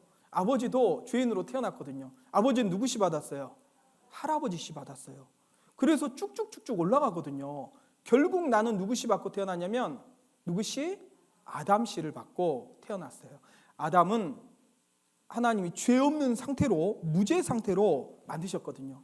근데 하나님의 말씀을 어긴 게 죄라고 그랬습니다. 에덴 동산에서 하나님의 말씀, 하나님의 법은 딱 하나였어요. 동산에는 모든 나무의 실과는 내가 임의로 먹되 선악을 알게 한 나무의 실과는 먹지 말라. 먹는 날엔 정령 죽으리라. 죄의 결과까지도 말씀하셨는데 이 아담이 죄를 지어서 죄인이 됐습니다. 아담은 죄를 지어서 죄인이 된 게 맞아요. 맞죠? 그런데 아담 이후로 태어난 모든 자손들은 죄를 지어서 죄인이 아니에요. 근원이. 씨가 누구 씨예요? 아담 씨. 죄 씨를 받고 태어났기 때문에 모두가 다 죄인이 된 것이다 라고 할 수 있습니다. 그 말씀이요, 로마서 5장 12절에 나와요. 같이 읽겠습니다. 한 사람으로 말미암아 죄가 세상에 들어오고 죄로 말미암아 사망이 왔나니 죄의 결과가 범죄하는 그 영혼이 죽으리라 라고 했는데요, 먹는 날에는 죽으리라, 사망인데요. 왜 죄가 세상에 들어왔냐? 한 사람으로 말미암아. 그 한 사람이 누구냐? 우리 조상 아담이에요. 그래서 우리가 죄인 된 이유는 아담의 씨를 받고 태어났기 때문에. 그래서요, 모든 사람은 죄인이란 얘기예요. 맞나요? 틀려요? 맞죠? 그래서 먼저는 죄의 열매를 살펴봤고요, 죄의 씨까지도 살펴봤어요. 여러분, 죄인 맞습니까? 맞아요. 구원받기 위해서는 내가 어떤 존재인지 먼저 알아야 돼요. 그리고 그 죄인은 어떻게 되는지, 죄인의 운명도 여러분 알아야 됩니다. 그래서요, 그래요. 여기 또 나왔네. 죄인의 운명도 알아야 돼요. 히브리서 9장 27절입니다. 같이 읽겠습니다. 한 번 죽는 것은 사람에게 정하신 것이요 그 후에는 심판이 있으리니 모든 사람은 반드시 한 번은 죽습니다. 죽음으로 끝이 아니에요. 그 후에 심판이 있다라고 말씀을 하고 있어요. 그래서요, 이제 나에 대해서 생각을 해보는데, 오늘은 나는 어떤 존재냐? 태어나면서부터 의인으로 태어났어요? 죄인으로 태어났어요? 죄인으로 태어났어요. 씨가 죄시거든요. 그래 태어났는데 죄인으로 태어나서 실제로 많은 죄의 열매를 맺었죠. 죄를 범하며 살았습니다. 죄인으로 태어났을 뿐만 아니라 많은 죄를 짓고 살았어요. 그리고 언젠가 한 번은 어떻게 되죠? 나의 운명은 죽음이거든요. 그런데 문제는 죽음으로 끝이 아니라는 거예요. 죽음 후가 있다라고 말씀하잖아요. 그 후엔 뭐가 있다고요? 심판이 있다. 근데 성경에는요, 이 심판에 대해서도 정확히 말씀을 하고 있어요. 모든 사람이 죽음 이후에 하나님의 심판대 앞에 섭니다. 그 심판대를 백보자 심판대라고 해요. 요한계시록에 보면 그 백보자 심판대에 대해서 아주 자세히 말씀을 하고 있거든요. 요한계시록 20장 11절 12절입니다. 제가 읽겠습니다. 또 내가 크고 흰 보좌와 그 위에 앉으신 자를 보니 땅과 하늘이 그 앞에서 피하여 간데없더라. 또 내가 보니 죽은 자들이 물온대소하고 그 보좌 앞에 섰는데, 같이 읽겠습니다. 책들이 펴있고 또 다른 책이 펴졌으니 곧 생명책이라. 죽은 자들이 자기 행위를 따라 책들에 기록된 대로 심판을 받으니. 여기 보면 책들이 펴있고 책들에 기록된 대로 심판을 받으니, 여기서 책들은 하나님의 법인 뭘까요? 성경을 말하는 성경.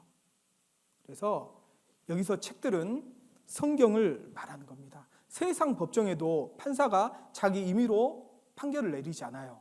법전을 보고 법대로 판결을 내리는 것처럼 하나님의 법정에 서면, 심판대 앞에 서면 하나님이 우리 각각을 심판하시는데, 무엇으로 심판하냐면 하나님의 법, 성경, 책들이라고 되어 있잖아요. 성경 66권을 말하는 겁니다.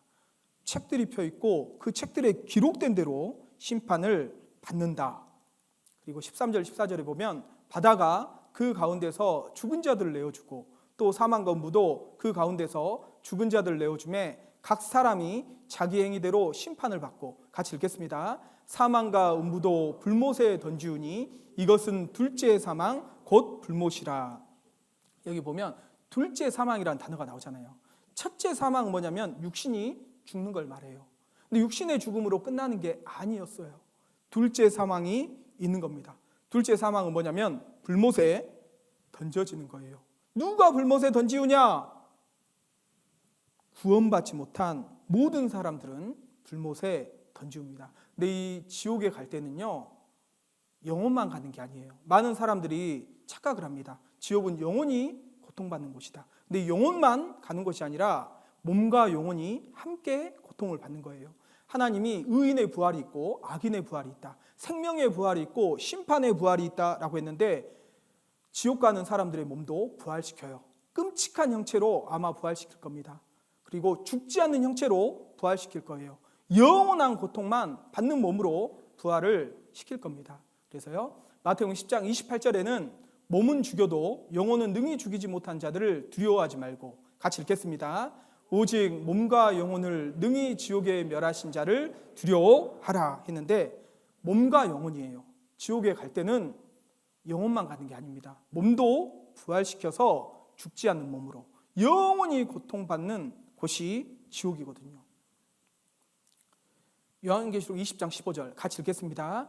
누구든지 생명책에 기록되지 못한 자는 불못에 던지우더라. 하나님의 심판대 앞에 책들이 펴있고 또 다른 책이 펴졌는데 그 책이 무슨 책이냐? 생명책이에요. 그 생명책에는 누구의 이름이 기록이 됐냐면 구원받은 사람, 영원한 생명을, 영생을 얻은 사람의 이름만 기록이 됩니다. 근데 끝까지 구원받지 못한 사람, 그 이름이 흐려진다고 그랬어요. 그 이름이 없는 거죠. 생명책에 기록되지 못한 자는 모두 다 불못에 던지우더라. 여러분의 이름이 생명책에 있냐고요? 우리 인천 서북교회 교인 명부 말고요, 하나님 앞에 있는 그 생명책에 분명히 있냐고요? 확실히 구원받은 사람의 이름은 생명책에 기록이 되어 있습니다.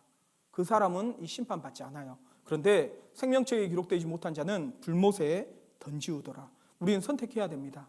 이 땅에 살면서 우리에게 기회가 주어졌을 때 이 성경대로 구원을 받든지, 아니면 죽음 이후에 하나님의 심판대 앞에서 이 성경대로 심판을 받든지, 구원과 심판은 여러분의 선택에 달려 있어요.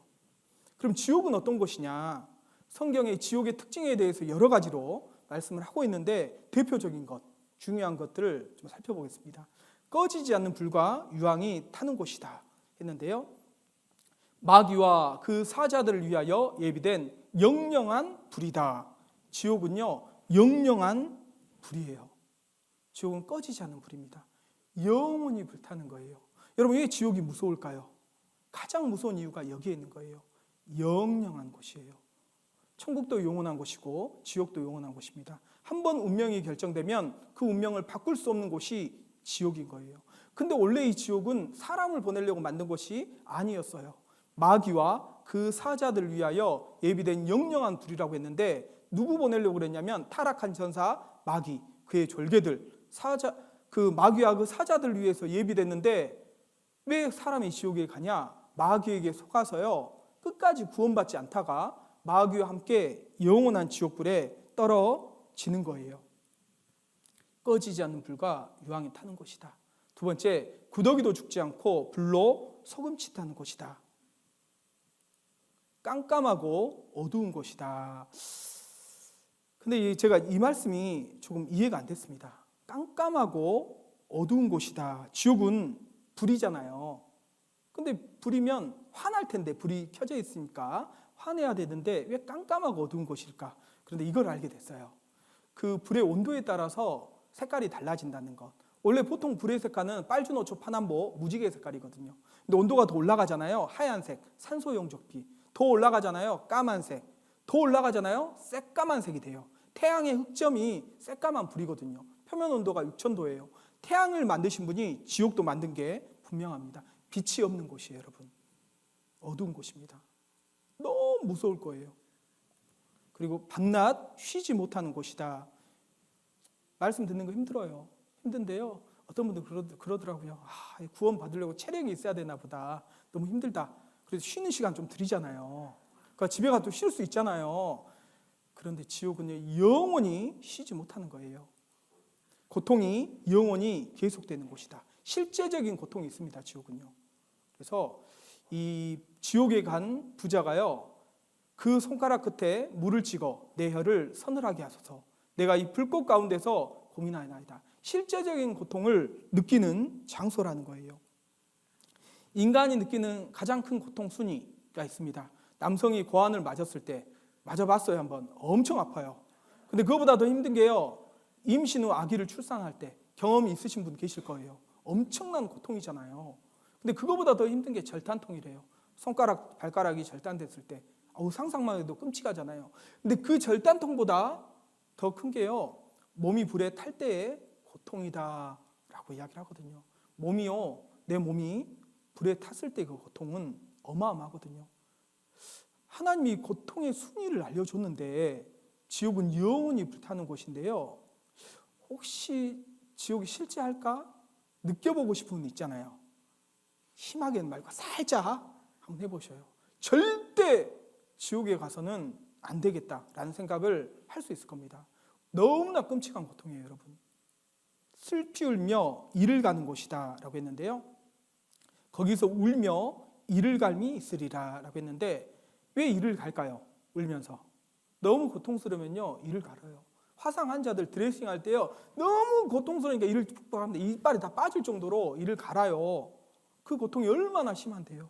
그리고 또 언제 이를 갑니까? 억울하고 분하면 사람이 이를 갈거든요. 아마 지옥에 가서도 억울해서 분해서라도 이를 갈 겁니다. 그런데 가장 억울할 사람 누굴까요?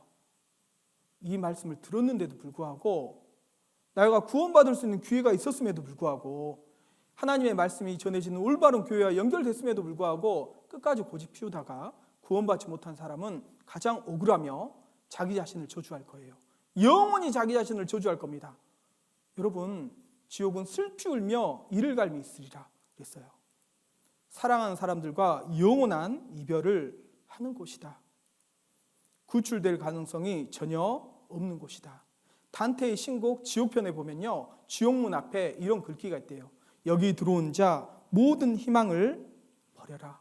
지옥은 사랑이 없는 곳이에요. 지옥은 빛이 없는 곳입니다. 지옥은 소망이 없는 곳이에요. 한번 들어가면 영원히 살아야 되는 곳이에요. 지옥은 하나님이 안 계신 곳이거든요. 방금 말씀드린 게 하나님의 속성이에요. 그곳이 없는 곳이 바로 지옥인 겁니다. 이 성경에는요, 지옥에 대한 말씀들이 굉장히 많이 나와요. 그런데 지옥에 대한 말씀을 가장 많이 하신 분이 누구냐면 예수님이에요. 예수님은 하나님의 사랑의 화신이거든요. 근데 왜 그 사랑의 예수님이 지옥에 대한 끔찍한 말씀을 많이 하셨을까? 예수님 지옥을 만드신 분이기도 하시거든요. 절대 지옥 오지 말라는 예수님의 사랑의 표현인 겁니다. 그 중에 이제 한 구절, 마가복음 9장 43절로 47절입니다. 조금 길기 때문에 제가 먼저 읽겠습니다. 만일 내 손이 너를 범죄케 하거든 찍어버리라. 불구자로 영생에 들어가는 것이 두 손을 가지고 지옥 꺼지지 않는 불에 들어가는 것보다 나으니라. 만일 내 발이 너를 범죄케 하거든 찍어버리라. 절뚝발이로 영생에 들어가는 것이 두 발을 가지고 지옥에 던지는 것보다 나으니라. 만일 내 눈이 너를 범죄케 하거든 빼어버리라. 같이 읽겠습니다. 한 눈으로 하나님의 나라에 들어가는 것이 두 눈을 가지고 지옥에 던지는 것보다 나으니라. 무슨 말이냐면, 졸다가 이 말씀 들으면요, 지옥 안 가려면 손 자르고 발 자르고 눈 빼야 되나 보다. 손이 죄를 지었을 때 손 자르고, 발이 죄 지었을 때 발 자르고, 눈이 죄 지었을 때 눈 빼야지 천국 갈 수 있나 보다 라고 생각하는데 그게 아니고요. 그래서 죄가 없어진다는 얘기가 아니고, 손을 잘라서라도 발을 잘라서라도 눈을 빼서라도 지옥 안 갈 수 있다면 그 방법을 택하라는 거예요. 여러분, 손 자르는 고통, 발 자르는 고통, 눈 빼는 고통 너무 극심하잖아요. 근데 지옥은 그 고통과 비교할 수 없는 고통이 영원히 계속되는 곳이기 때문에 예수님이 절대 지옥에 와서는 안 된다는 말씀이거든요. 여러분, 지옥 절대 가면 안 돼요. 죄를 얼마나 지으면 지옥 갈까? 아까도 설명을 드렸습니다, 이미. 그런데 또 정리해서 말씀을 드리면 마태복음 5장 26절이에요. 같이 읽겠습니다. 진실로 내게 이르노니 내가 홀이라도 남김이 없이 다 갚기 전에는 결단코 거기서 나오지 못하리라. 거기가 22절에 보면 지옥불이라고 나오거든요.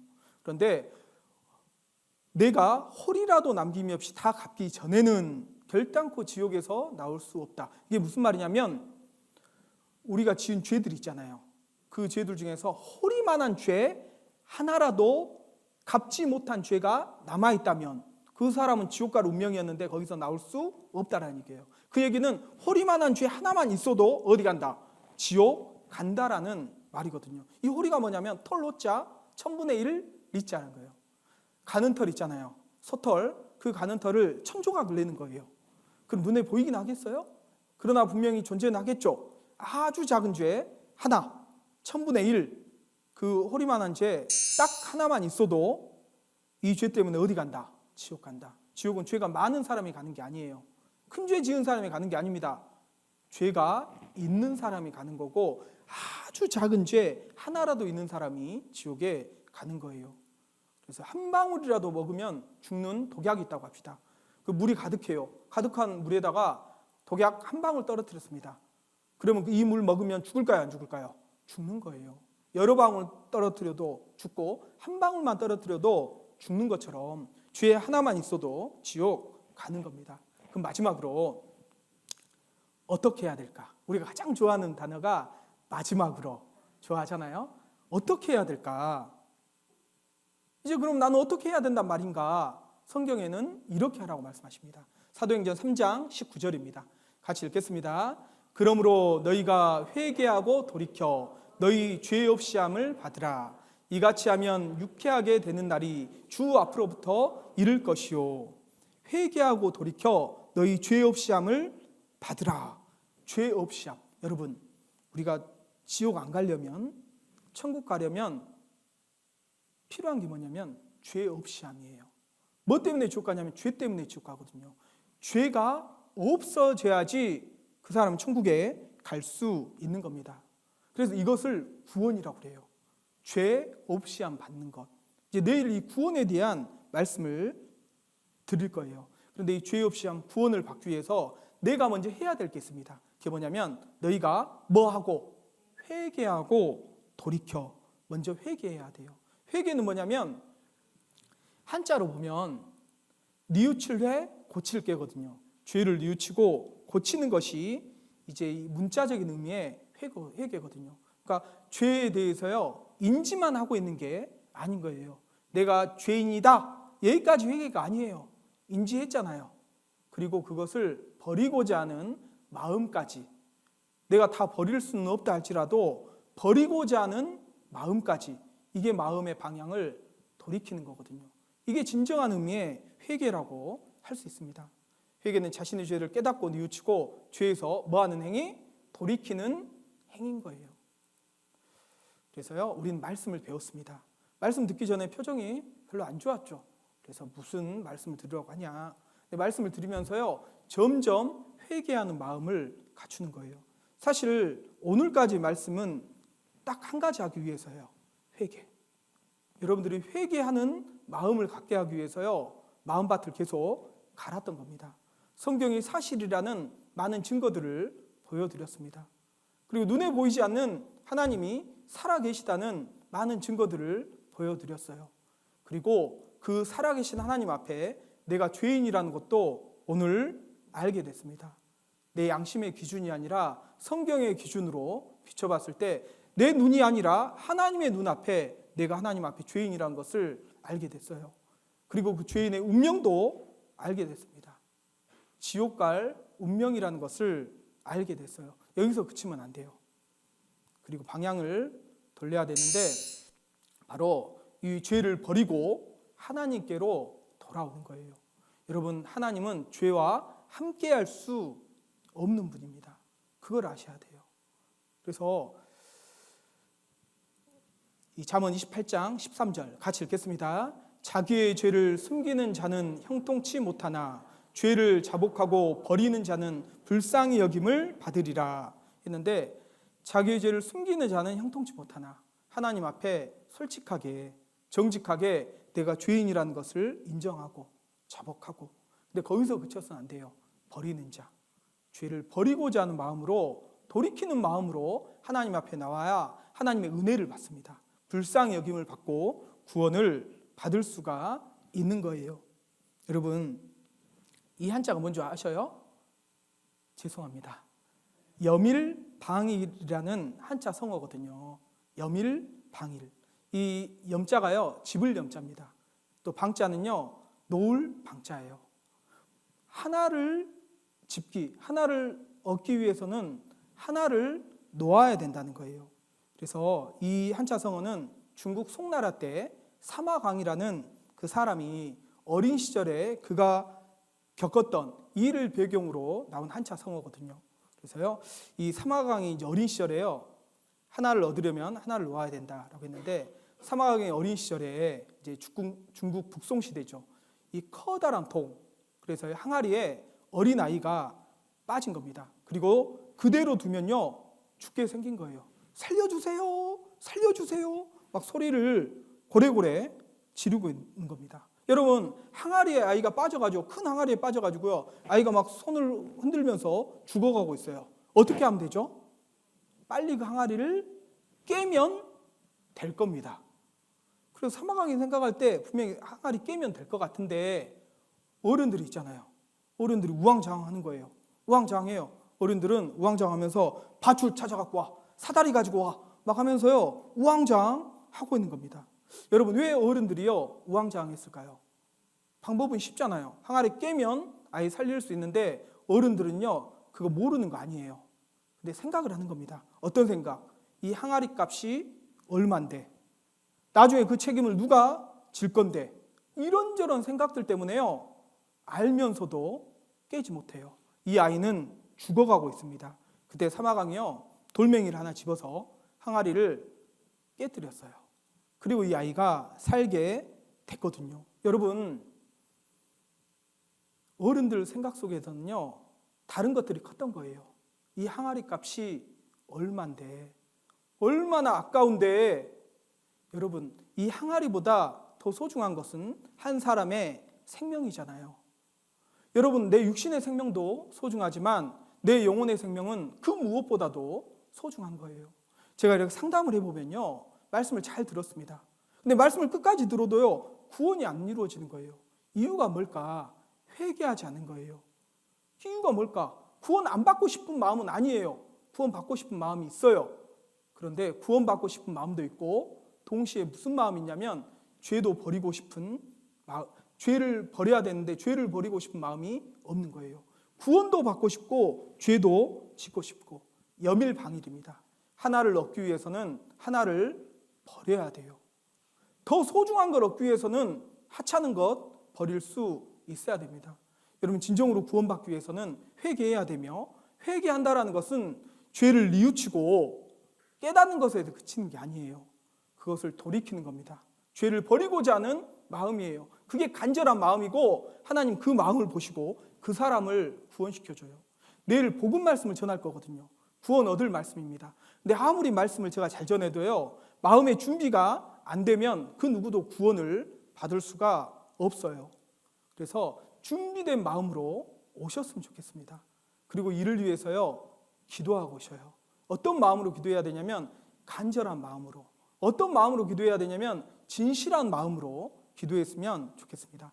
마지막 시편 145편 18절 19절입니다. 같이 읽겠습니다. 여호와께서는 자기에게 간구하는 모든 자, 곧 진실하게 간구하는 모든 자에게 가까이 하시는도다. 저는 자기를 경외하는 자의 소원을 이루시며 또 저희 부르짖음을 들으사 구원하시리로다. 결국 우리를 구원해 주실 분은 내일 배우지만 하나님 한 분뿐이에요. 근데 어떤 사람이 구원을 받냐면 간구하는 모든 자, 간절히 기도하는 그 영혼, 그리고 진실하게 간구하는 모든 자, 진실하게 기도하는 그 영혼, 하나님 그 영혼의 부르짖음을 들어주셔요. 그리고 그 영혼을 반드시 구원해 주실 겁니다. 그리고 우리는요 이거잖아요. 아까 그 어린 아이가 항아리 속에서 허우적거리는 것처럼 우리는 한마디로 죄에 허우적거리겠습니다. 이대로 있다가는 어디 가요? 어디 가요? 지옥 갈 운명이잖아요. 여러분, 내가 여기서 아무것도 하지 않으면 나는 지옥에 갈 수밖에 없습니다. 회개하고 죄 없이 함을 받으라고 그랬어요. 회개하고 구원을 받아야 돼요. 그러기 위해서는 복음을 믿어야 됩니다. 내일 복음의 말씀을 전할 거예요. 그래서 오늘 집에 돌아가시면요 숙제 딱 한 가지, 어렵지 않아요. 기도하고 오셔요. 하나님께 간절한 마음으로 기도하고 오시면 좋겠습니다. 어떻게 기도해야 될까요? 하나님, 저는 죄인입니다. 지금까지 죄인으로 태어났고 수많은 죄를 짓고 살아왔습니다. 그리고 저는 지금이라도 죽으면 지옥 갈 운명입니다. 그런데 하나님은 저를 사랑하시고 천국 가기를 원하신다라고 말씀하셨습니다. 제발 제 영혼도 구원해 주세요. 간절한 마음, 진실한 마음으로 기도하고 오십시오. 그 영혼의 기도는요, 하나님이 반드시 들어주시고 구원해 주실 겁니다. 그래서요, 또 중요한 것은 내일은 또 가장 중요한 복음의 말씀이에요. 사실 그 말씀 전해드리려고 힘들게 여기까지 왔습니다. 근데 내일 또 안 와버리면요, 도루묵이야, 도루묵. 그러니까 내일 모두가 함께 하셨으면 좋겠습니다. 같이 기도하고 마치겠습니다. 살아계신 하나님 아버지, 감사합니다. 말씀을 통해 하나님이 참으로 살아계신 것을 알고 믿게 해주심을 감사드립니다. 또한 살아계신 하나님 앞에 내가 죄인이며 지금이라도 죽으면 지옥 갈 운명임을 알게 해주심도 감사드립니다. 간절히 바라고 원하는 것, 함께 기도하는 모든 분들, 내일 복음의 말씀 앞에 나와 하나님의 크신 사랑을 깨닫고 모두가 구원함을 받을 수 있도록 도와주시기를 간절히 바라고 원하옵니다. 모든 것을 하나님의 전능하신 손길에 부탁을 드리오며 저희를 언제나 사랑하시는 예수님의 이름으로 기도드렸습니다. 아멘.